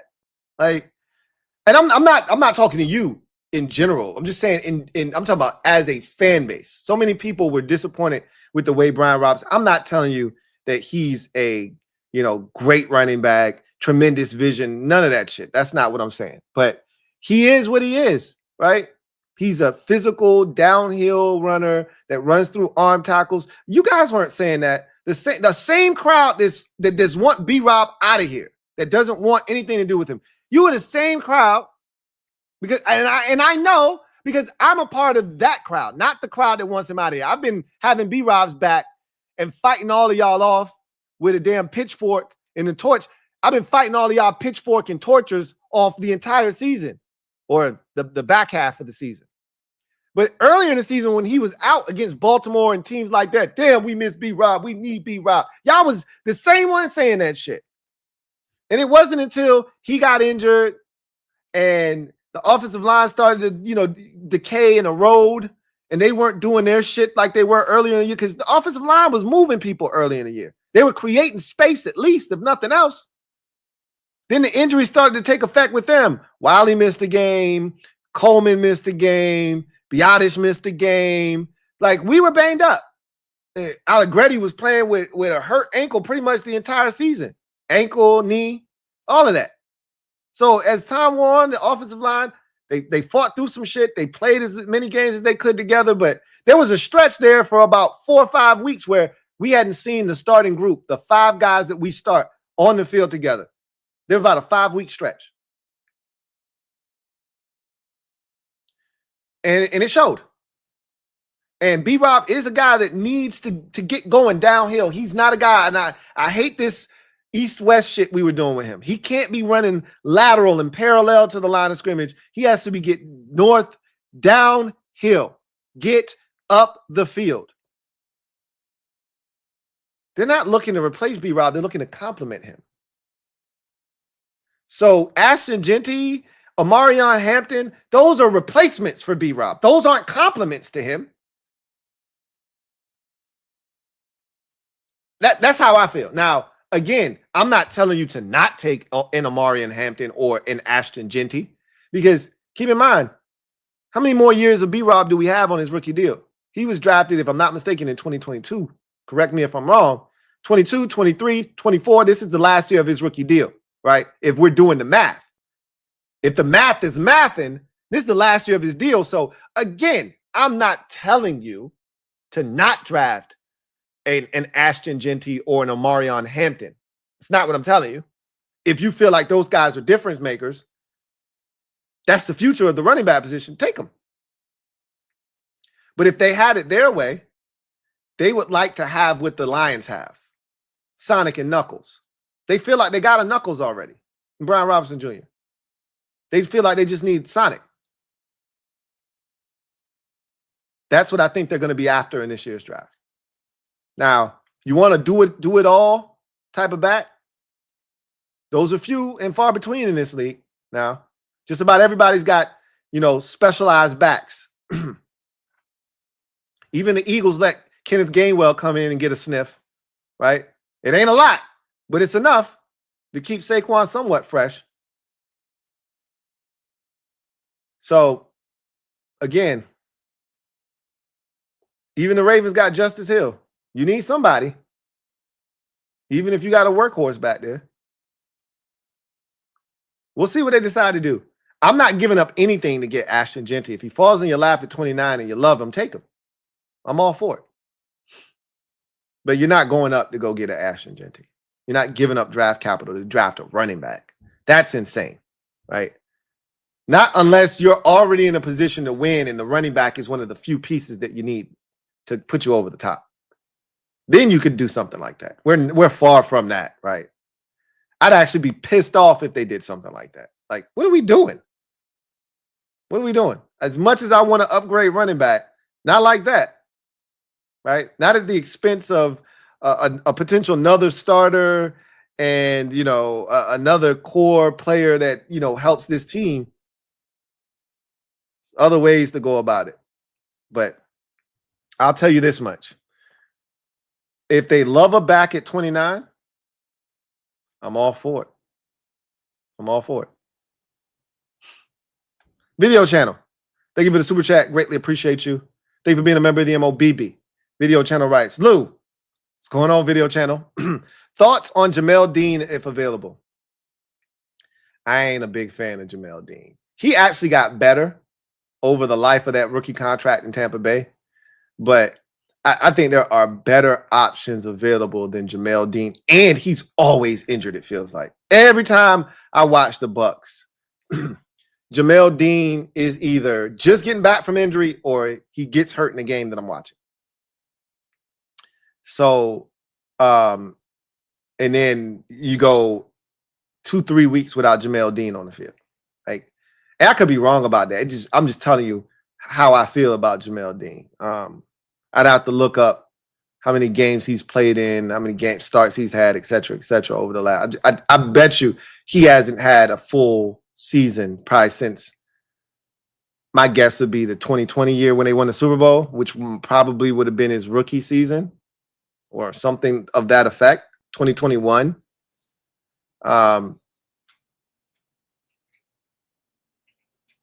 Of those corners that they had, I think he was one of them, along with Sean Murphy Bunting and Carlton Davis back in 20 when they won the Super Bowl. I think they had all three of them. I know Sean Murphy Bunting and Carlton Davis were there. I'm not sure if Jamel Dean was as well. I think he was. He was the lesser of those three. I always felt that way. I'm good on Jamel Dean.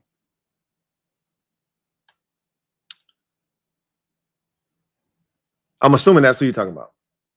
The Tampa Bay Buccaneers corner. I'm assuming. I could be wrong. You could be talking about a totally different player.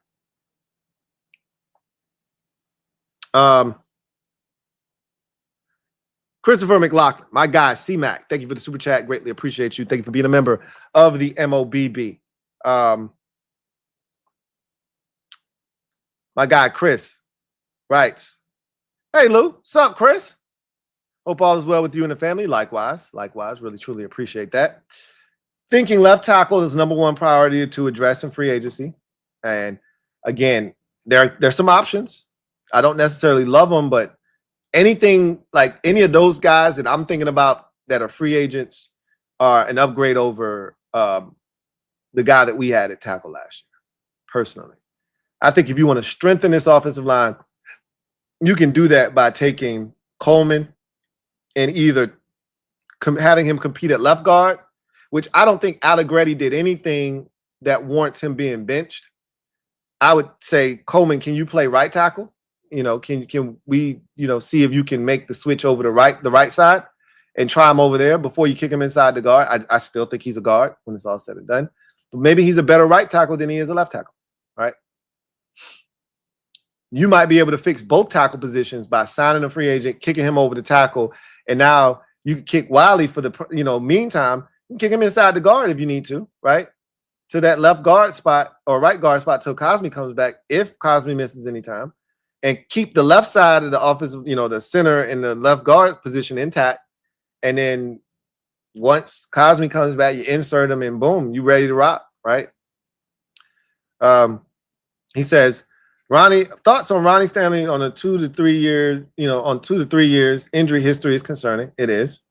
Also, I think Cincinnati is going to franchise tag Tee Higgins again. Thoughts? Oh, that's definitely happening. I told you guys as much all last week. I was like, hey, this whole mindset of, pursuing Tee Higgins, probably need to switch your mode of thinking here. Because I told you I had a buddy in Cincinnati and he's all over this stuff. And he's like, bro, the Bengals are franchise tagging Tee Higgins. And, we had a long discussion. And when I left that conversation, I was like, shit, he's right. And that's when I brought it to y'all, right? And it hasn't officially happened, but we expect it to happen over the next week or two, right? So, no surprise there. Like we expected this. If you had been watching this program, you expected this, and so it's okay.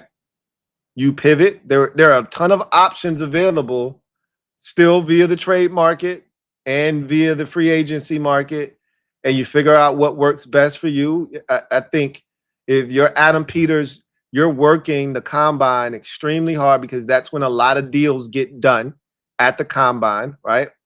So you go to the combine and you talk to some people to see, who's available, what it would take, kind of start to get a sense of, hey, maybe we can pursue this guy or that guy, what it could take. And then what's also going to be huge is, what do you think about this draft? Right? There are so many layers. There's so many factors to why teams operate the way that they operate. For instance, if you love this particular draft, then you want as many picks as you can get in this particular draft, right? If you don't love this draft, then you'll be willing to trade out of this draft, or you'll be willing to give away picks in this draft. Not future picks, because you don't know what next year's draft is going to look like, but you'd be more willing to part ways with picks in this upcoming draft because you're like, you know what? I only got 18 first round grades, and I've only got 150 draftable grades on guys in this year's draft class, right? What is the likelihood of the 150 guys that you have draftable grades on? What's the likelihood that you're going to get all 7 of? You're going to get 7 of those players? Probably not, especially if those picks aren't like last year. We were front loaded. We had all those picks in the first 3 rounds. So you were probably going to get those guys. This year, that's not the case. We got 1, 1, 1, 2, 1, 3. I don't think we got a 4, right? I think you got a 5, 2 5s, no 6, 2 7s, some shit like that, right? Or you got a 4, you don't have a 5, you got a 5, you don't have a 6, some shit like that. But we don't have a multitude of picks, is what I'm trying to get at. I think we got 2 6s or 2 7s or some, bunch of shit late. 2, 3 7s. As we get closer to the combine, I'll be more familiar with what, our layout for the picks are and all that stuff. But if Adam Peters gets to the combine, he sees some of these guys in person, you start making your rounds, leading up to the draft, you go to these pro days and you start to get a sense of, do I love this draft? Do I not love this draft? Then you'll be more inclined to make a deal to give away a pick because you're like, yeah, I don't really love this draft. I don't feel bad for giving up a 4th or a 5th or a 6th or, even a 3rd. I don't feel bad because I don't love this draft. If I feel good about this draft, I think there's some really good quality football players. I'm not trying to give away draft capital. I'm trying to acquire more of it, not give it away. So, you get into that mindset of, do I want, what's a 5th round pick to me? What's a 6th round pick to me? What's a 4th round pick to me? Because that's what it may take to get a Deebo Samuel. A 5th round pick is what it may take to get a what's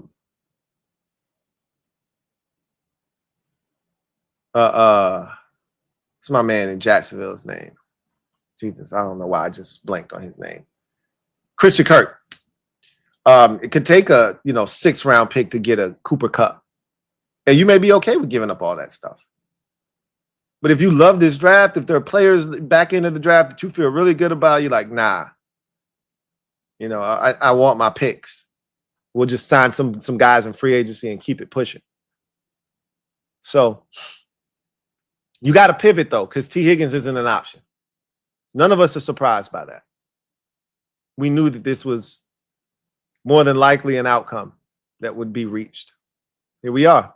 Well, go to the next one, right? Ronnie Stanley is interesting because when he's really good, he's really good. When he's not good, he's not good. And in between, he's injured. So that is concerning. You usually get a good sense of what a player is by asking fans of the team that he used to play for, like, what do you think about this guy? And Ravens fans like, yo, you can have Ronnie Stanley ass. And I'm like, yeah, that's not the answer I was looking for. But it doesn't always work out where the fan base before tells you that this guy stinks and he ends up stinking, or this guy's trash, or he's good. Like, Giants fans like, yo, you're going to love Nick Gates. Nick Gates was absolute ass. He was a 2-pack of ass. He stunk. All right. So that shit doesn't always apply. Doesn't always apply. Cowboys fans told us Noah Brown was brioche buns. Remember? Well, those were the freshest, most delightful brioche buns we've ever had the opportunity of adding to our roster.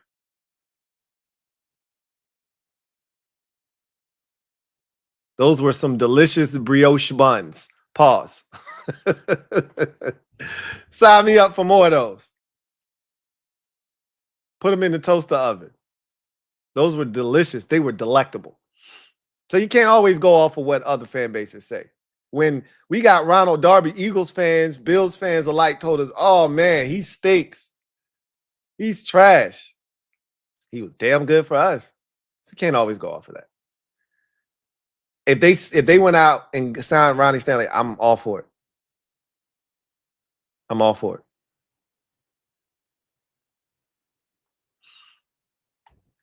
General JD, thank you for the super chat. Greatly appreciate you.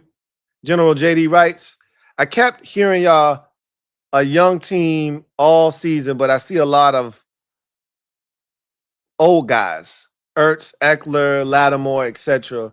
Where the young talent at on your team? You weren't paying attention then. Those are veterans that came in and helped supplement what is a very young roster. Our left tackle, rookie. Our corner that we drafted, rookie. Obviously, Jayden Daniels, rookie. You look at Sam Cosmi, still relatively young, good football player at guard. I mean, hell, even the guys we signed in free agency, Louie, still relatively young. He's a veteran, still relatively young, right? Same could be said for Tyler Biadasz, still relatively young. Jeremy Chin, Quan Martin, all of these guys are young players, right? All these guys are young players. And there's still guys that we're not sure how good they're going to be, but we think they have talent. Jordan McGee at linebacker, Luke McCaffrey at wide receiver. We don't know what these guys are going to be. Johnny Newton contributed at defensive tackle. He's young. Like this is a work in progress. We're way ahead of schedule. So again, there's a ton of young guys on this team. How good are they? We don't know. For some of these guys, we don't know how good they are yet.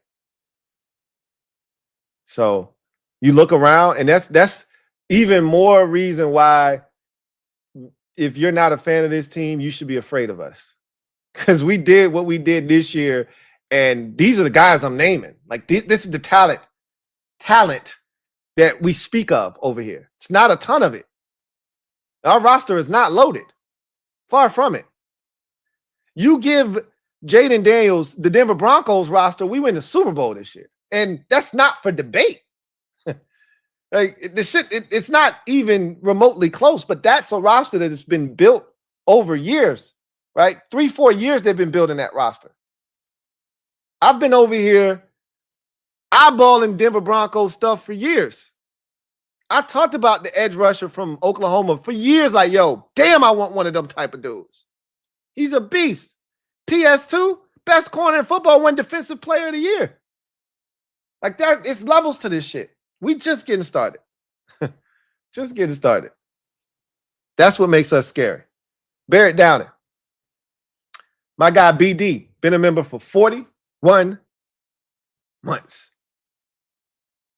Salute. Who writes, I'm so looking forward to next year. I don't think most of us were ready for this year to end.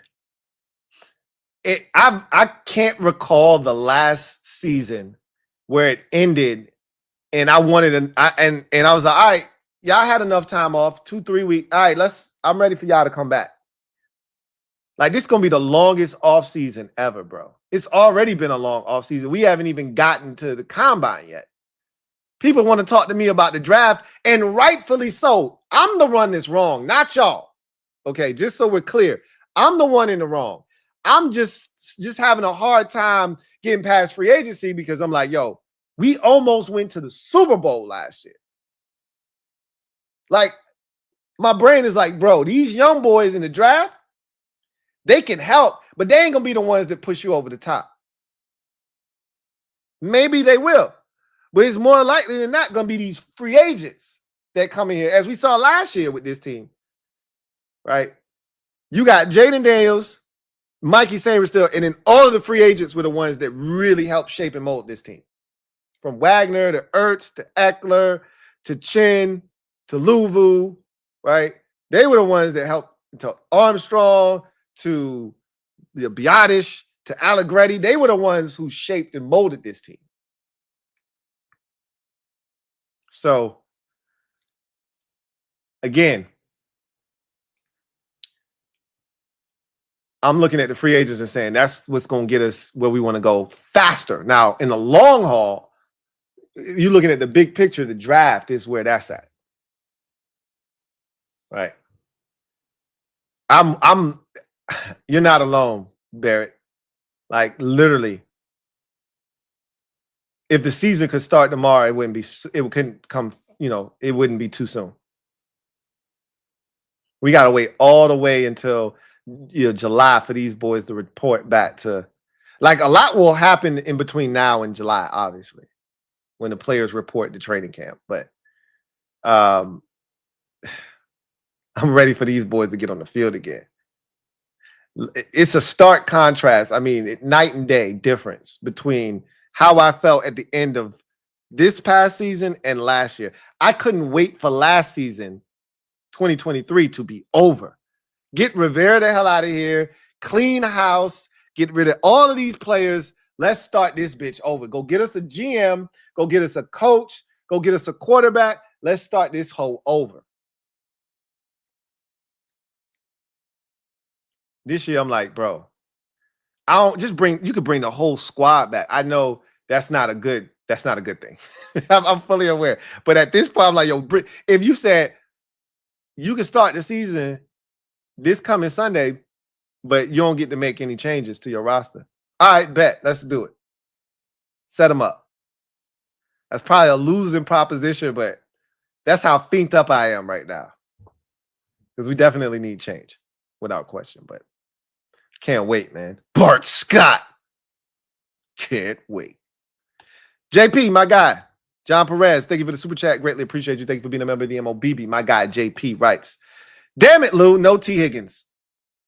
No skin off my back. I literally told you guys this was going to happen. So I wanted to be wrong. And I would always tell y'all, think he's going to get franchise tagged. So don't get attached to the idea of having Tee Higgins here in Washington. But I've been wrong before, and I hope I'm wrong again. But it didn't feel like I was going to be wrong. Didn't feel like it. There's only one other receiver I want in free agency or the trade market, and that's Garrett Wilson. Otherwise, draft a receiver. I've already made my position very clear. I am not comfortable going into the season without a reliable number 2 receiver. And a rookie does not count as a reliable number 2 receiver. Hasn't done it in this league. I expect them to draft a receiver at some point. And maybe that's at 29. Maybe that's at 58 or wherever we're drafting in the second round. I don't know when they're gonna take a swing at that position, but I assume that they'll do that at some point in the draft. But my position is firm. I will not be okay with the offseason offensively if there is not a veteran proven commodity at number 2 receiver before we get to camp. I will not be okay with this offseason offensively. It is not okay to go into Jayden's second year after seeing what he is and what he had to do because of the lack of target resources. It is not okay to take him into battle again next year without the right weaponry around him. That's not okay. And so you say otherwise draft a receiver. That's cool as long as there's already some other guy, Cooper Kupp, Deebo Samuel, Stephon Diggs, one of these dudes, like, Chris Godwin, somebody needs to be our number 2 receiver.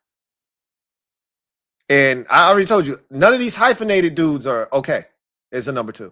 Don't try to sell me on Marquez Valdez-Scantling or Nick Westbrook-Akine. None of that bullshit. Don't bring that shit to my doorstep.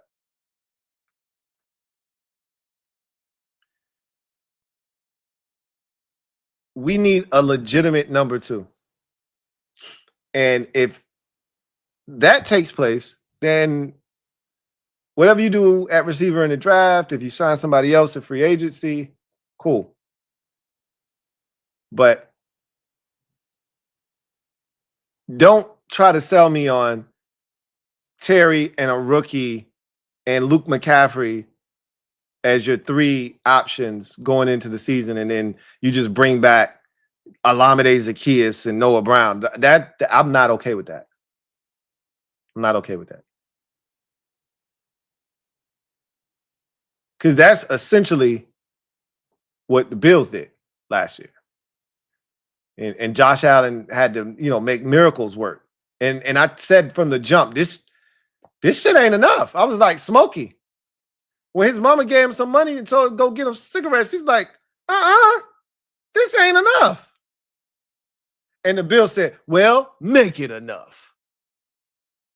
And by the time they got to the trade deadline, they too realized, okay, yeah, you were right. This shit ain't enough.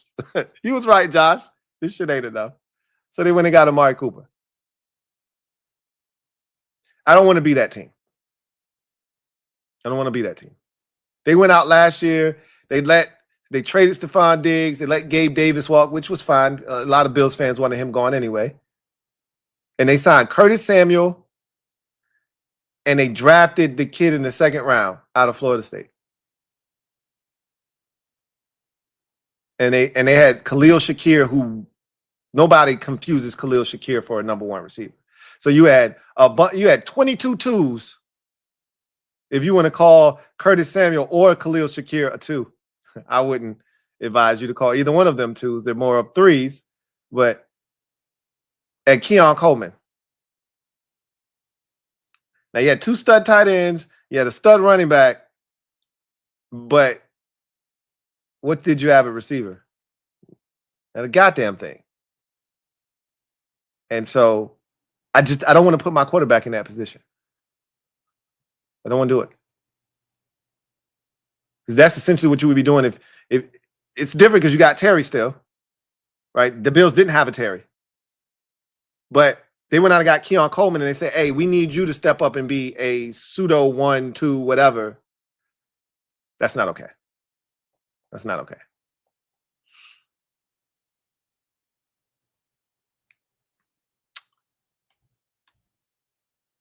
General JD, thank you for the super chat. Greatly appreciate you. Double up. Thank you for doubling up. Who writes? You need a game changer on D. Y'all need a dominant edge like Parsons. Then a lot of other things will fall in place. Forgot to say Wagner old too. He is. You're not getting Michael Parsons. Like, I don't even allow myself to talk about guys like that. One, he's a lifer. He wants to be in Dallas. He's one of those good old boys that Jerry's got, them brainwashed over there in Dallas, right? He ain't going nowhere. And Dallas ain't letting him leave. More importantly, forget about what he want to do. This is what a lot of people, forget. It ain't these players. Once you sign a contract, once you get drafted by a team, you are at the mercy of that team until either you willing to twist their arm and make them say uncle, or they say, you know what, it ain't worth it. Which is what we hope the Cleveland Browns say. It ain't worth it to fight Myles Garrett on this. Let's just move him. Because they hold all the cards. If they say we're not trading you, what you gonna do? You gonna sit out? What, you gonna not play football? Because you don't hold no power here, bro. They can say either you playing ball with us or you ain't playing ball at all. Your choice. What you want to do?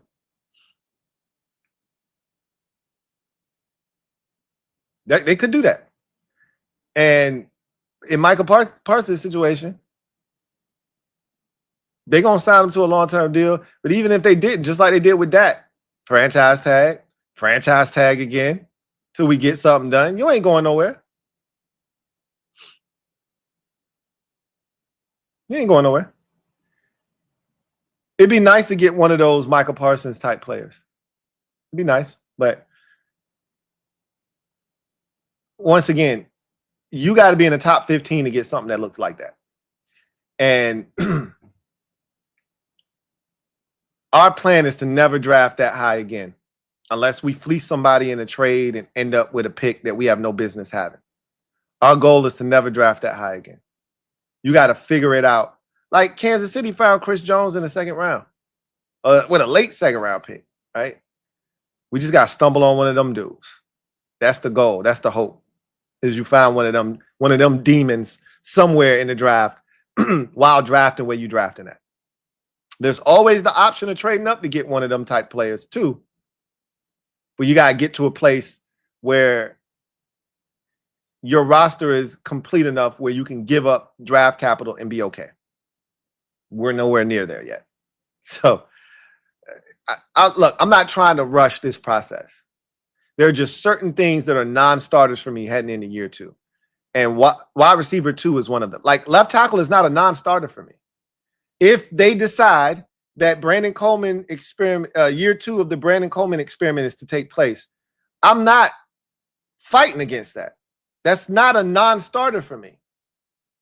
What is a non-starter is not addressing the cornerback position, right? That's a non-starter for all of us. They don't have that option. We only have 2 corners under contract. Same at the receiver position. It's a non-starter for me if you don't go get me a legitimate number 2 option before we even talk draft or any of that type of stuff. You need to have a number 2 already in this building. That's a non-starter for me if you can't show me, hey, I got a guy to complement Terry McLaurin. I got a guy to complement Marshawn Lattimore. Those are non-starters for me. You can't start Cleveland Farrell at defensive end next year, but you can find that in the draft. You can try to get something in free agency. You got time. I'll grant you as much, leeway as you need to figure that out. But Cleveland, he shouldn't be back next year. Love Clee, love the leadership he has in the locker room. Good guy, great. All of that is excellent. Year 1 did his thing in terms of that. But now I need somebody that can actually produce on the field. So that's a non-starter for me. If something isn't done next season. Like Dante Fowler Jr. can't be your penciled-in starter, and Cleveland Farrell won't be back, and it can't be Javonte John Baptiste. It's got to actually be somebody over there, right? These are non-starters for me. If they do nothing at running back, I'll be disappointed, but it's not a non-starter for me. You know what I'm saying? I'll be disappointed. I'm not going to front. They just ran the running back room back. If they just ran the tight end room back, I'm not tripping about that. Not tripping about it at all. Would I be happy? No. Tight end, I'd be fine if they ran the tight end room back, even though I would like them to get more athletic there, but I'd be fine if they ran that back. Because they like Colson Yankoff as well. I'd be fine if they ran that back. I'd have an issue if they ran the running back room back, but guess what? I wouldn't be tripping. It's not a non-starter for me. I'd be like, yeah, I really thought y'all would do something there. Like, this is the draft to do something. Do something. Like, don't do that to us. But I wouldn't be tripping. But if they do nothing at corner, if they do nothing at receiver, we got issues. So they do nothing at defensive end.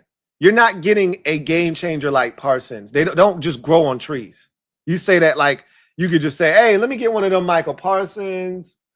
Let me get a Myles Garrett. Yeah, let me get 2 of them Chris Jones things. Yeah, let me get a Patrick Surtain the second too while I'm here. Let me grab one of those. Them shits don't grow on trees, bro. Like, Jalen Carter was a top 10 pick, right? If he wasn't top 10, he was top 15. Pretty sure he went in the top 10, if I'm not mistaken. But them dudes don't, like, grow on trees, and you got to actually draft in the top half of the draft to get one of them type of dudes for the most part. You got to get lucky to get a Chris Jones. Aaron Donald was the 13th pick in the draft. Michael Parsons was like the 11th pick in the draft.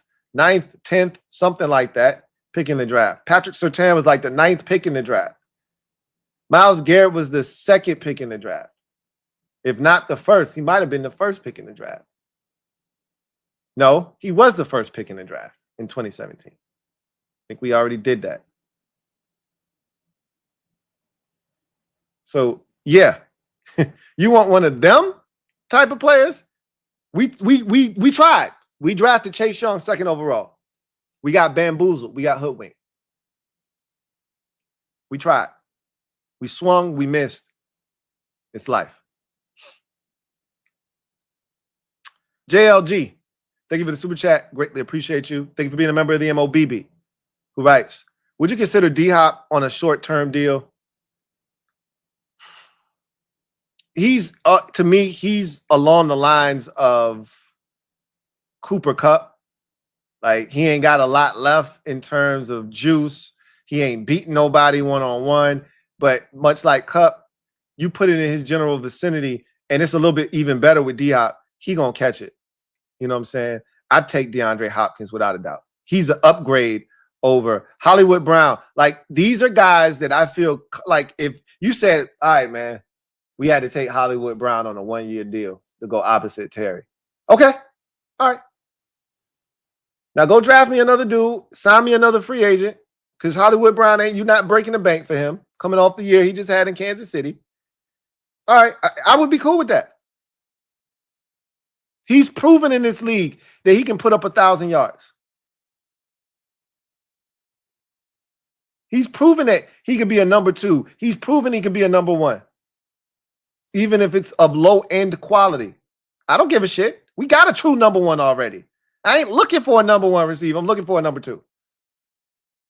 So, again, there are options available is what I'm telling you, which is why I'm not comfortable with them just being like, oh, no, we'll draft a rookie. We straight. Hell no. I'd take a DeAndre Hopkins if I had to. I just don't want to. But, again, beggars can't be choosers. I put him in the same boat as Cooper Kupp, except you ain't got to give up no draft capital to get DeAndre Hopkins. And you probably don't have to pay him anywhere near the money that Cooper Kupp, salary-wise, would be getting at this point of DeAndre Hopkins. You know what? I'm actually interested. How much is DeAndre Hopkins slated to get in free agency? I'm about to look it up right now. I'm actually interested at what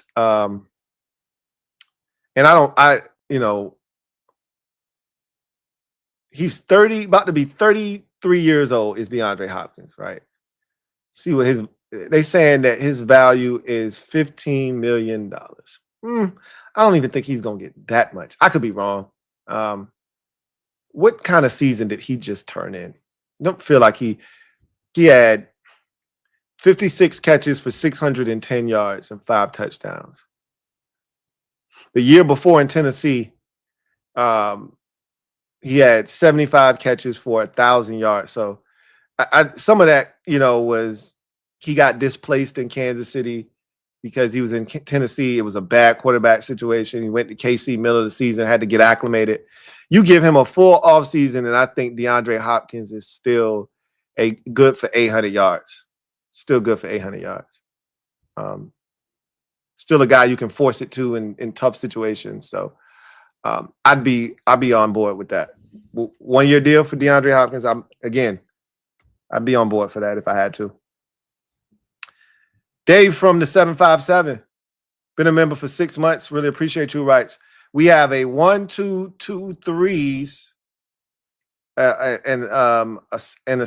okay, 1, 2, 3, and 3 7th rounders. Damn, what happened to all the other picks? I know we gave away one of our 3s in the Marshawn Lattimore deal. What happened? I think we gave the Eagles one of our picks. I felt like that was in like the same trade. What happened to the 4th, 5th, and 6th round picks? One of them rounds I knew we ain't have a pick. I thought it was the 6th round we had no picks. What happened to the 5th round pick? I guess I'm gonna have to look all that shit up. If this is accurate. Because I know we got like 3 7th rounders. But we got more than 6 picks, bro. You missing a pick somewhere. Hey, you can't tell me nothing. There's a 5th in there. We don't have no 4, if I'm not mistaken, and I don't think we have a 6. But I think we got a 5th. I think we got a 5th still left. We got 7 picks. I know that for a fact. I know that without even looking. I know we got 7 picks. What you telling me right now is we got 6. That's not correct. We have 7 picks. Where that other pick is, I don't know. I'm gonna have to look.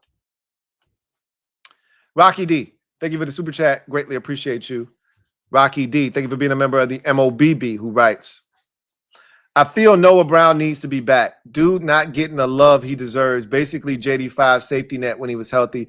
I hope he makes it as wide receiver 3 or 4. I'd love to have him back. I have no issues with him coming back. He just can't be the number 2 receiver. Right? Again, I expect them to bring back at least 1, if not 2 of the receivers that were here last year. Right? Whether that's one of the Browns, whether that's both of the Browns. I feel like Olamide Zaccheaus is going to be back because DQ loves him. And he epitomizes what, the commander standard is. So OZ does a lot of little things. Like, if you don't bring in a real punt returner, someone that can offer you that, then I think Olamide is back just off the strength of that alone, right? But so let's just go with the assumption. We got 2 guys already under contract, in Terry McLaurin and Luke McCaffrey. Let's say you draft a receiver, and let's say you sign one in free agency. That's only 4 receivers, okay? So there's still probably 2 roster spots because you're probably keeping 6 receivers on the roster. You're bringing back one of these, if not 2 of these veterans that were here already. My goal would be to just bring back one of them. Give me a rookie, give me 2 free agents, a rookie, and bring back one guy from here that was here last year. Well, and I would be picking out of 3 guys: Noah Brown, Dyami Brown, and Olamide Zaccheaus. I'd be picking out of those 3. Bring one of them back, and that would be my 6. Now,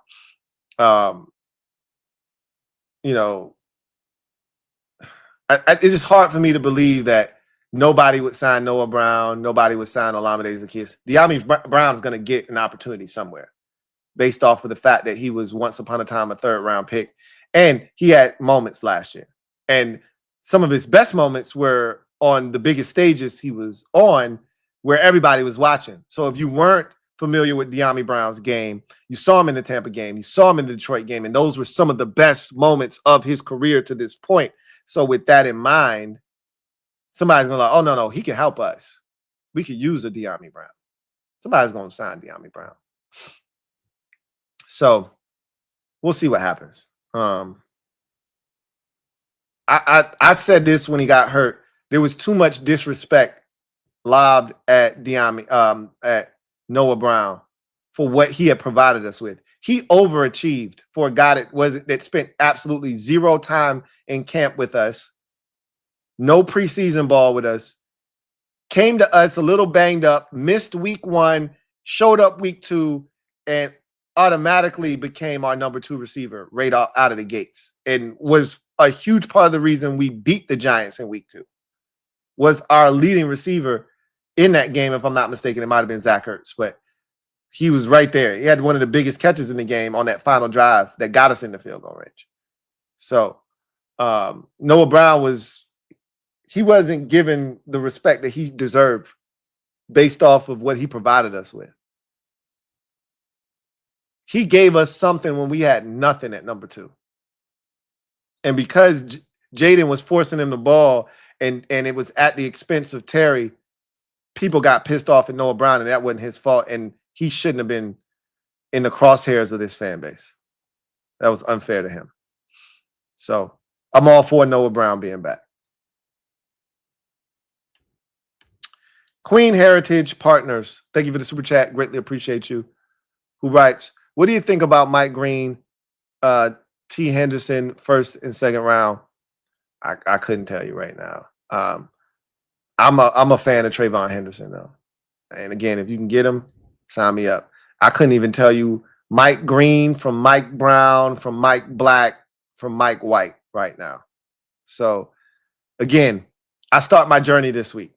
I'm going to tell y'all the exact time when I finally rip the package off of this draft and get my hands dirty, get my feet wet, and dive in that pool. It's happening this week, though. And once I dive in, I'm all in. But I haven't made that leap yet. It's coming this week, though. I told myself it has to happen this week because the combine is next week. I need to be familiar with these guys going into the combine. So it's happening this week. Trust me. This time next week, I can answer that question. This time next week, I'll be able to answer that question. Dave from the 757. Thank you for the super chat. Greatly appreciate you. Double up. Thank you for doubling up.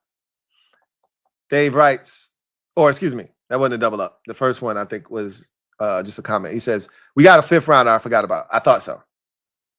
I remember we didn't have a fourth, and I was like, I don't think we have a sixth, but we should have a fifth because I know we got 7 picks. And I was like, I know we got a bunch of 7th rounders because I remember the 7th round thing when we had traded a 7th rounder for Cade York. And then after he stunk it up in week 1, Chef P was like, nah, give me my goddamn 7th round pick back. I was like, well, damn, how many of them shits we got? So I know we had quite a few of those. I hate 7th round picks with a passion, but we had one last year that contributed. So we'll see. The last time we had 3 7th round picks, it didn't work out too favorable for us. We got all excited about them dudes. It was what's the dude that got popped for gambling from Penn State, the edge rusher, the undersized edge rusher? It was him. It was the edge rusher from Baylor. I can't think of his name. And then it was our old friend Dax Milne, all taken in the same draft in the 7th round. Shit was nasty. And we got excited too. We can't wait. Oh, let's move the edge rusher to the linebacker. And we did all of this because that's what we do, right? You get excited about draft picks. People love 7th round. I don't know why y'all love 7th round picks, for. I don't know why y'all love 7th round picks. But last time we had 3, the shit didn't go well. But the last time we had 3, we didn't have Adam Peters as our general manager. I'm not putting that on him. But yeah, shit was nasty nonetheless. So a 1, a 3, a 1, a 2, a 3, a 5, and 3 7s. That sounds about right. That sounds about right. Got the Dolphins 3, not our 3. So that's a good thing. But the 1 and the 2 are ours. I do know that. So anyway, I digress. That's going to do it for me, your man Louie T, here on this installment of the Command Post Live. Really appreciate y'all for joining me. Tomorrow, NFC Super Friends should be live. I'm going to get with the fellas and see when the Commanders Kings will be able to get together. Maybe Wednesday night. We'll try to link, see what those guys are talking about. If not, it'll be Thursday for sure. But we're gonna link up at some point this week.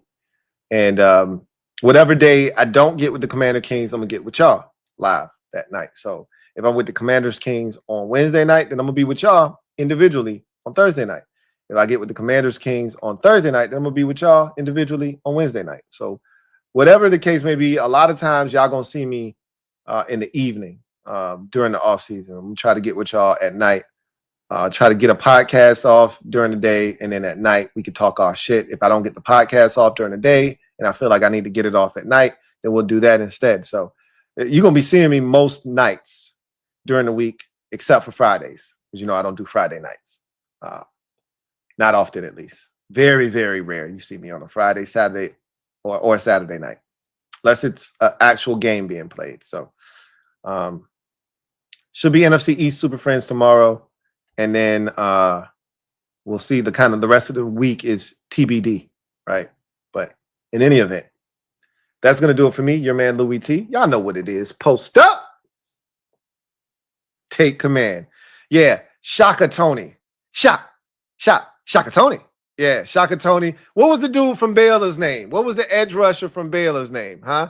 Y'all, I need that from y'all. I already got one of them, Dax Milne. Y'all just gave me Shaka Tony. Couldn't think of his name. And then what was the dude from Baylor name? And he had a basic name too, like 2 regular names. Might even been 2 first names. I think it was 2 last names though. One of them started with a B. I know that much.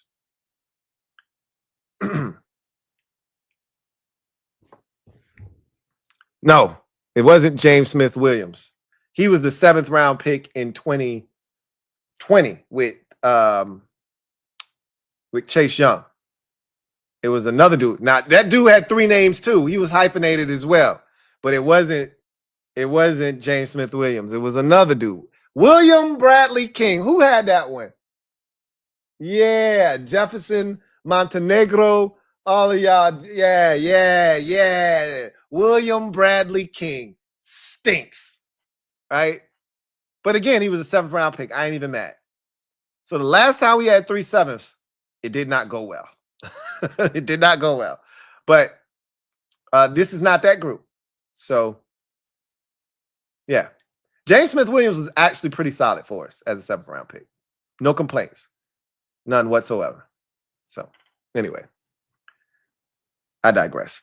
Y'all get out of here. Enjoy the rest of your evening, and we will reconvene on the next show. I'll see y'all hopefully tomorrow night. NFC East Super Friends. We'll chop it up.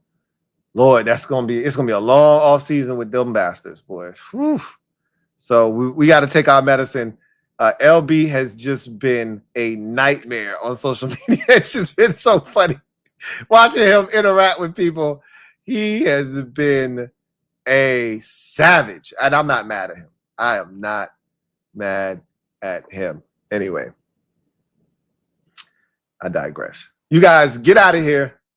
Enjoy the rest of the evening, and I will see you guys next time. Big shout out to BetUS for sponsoring the stream. Once again, if you haven't checked them out, please do so. Use the promo code YouTube150 to get you 150% sign-up bonus on your first deposit up to $2,000 and 125% sign-up bonus on your next 2 deposits up to $2,000 when you use the promo code YouTube150.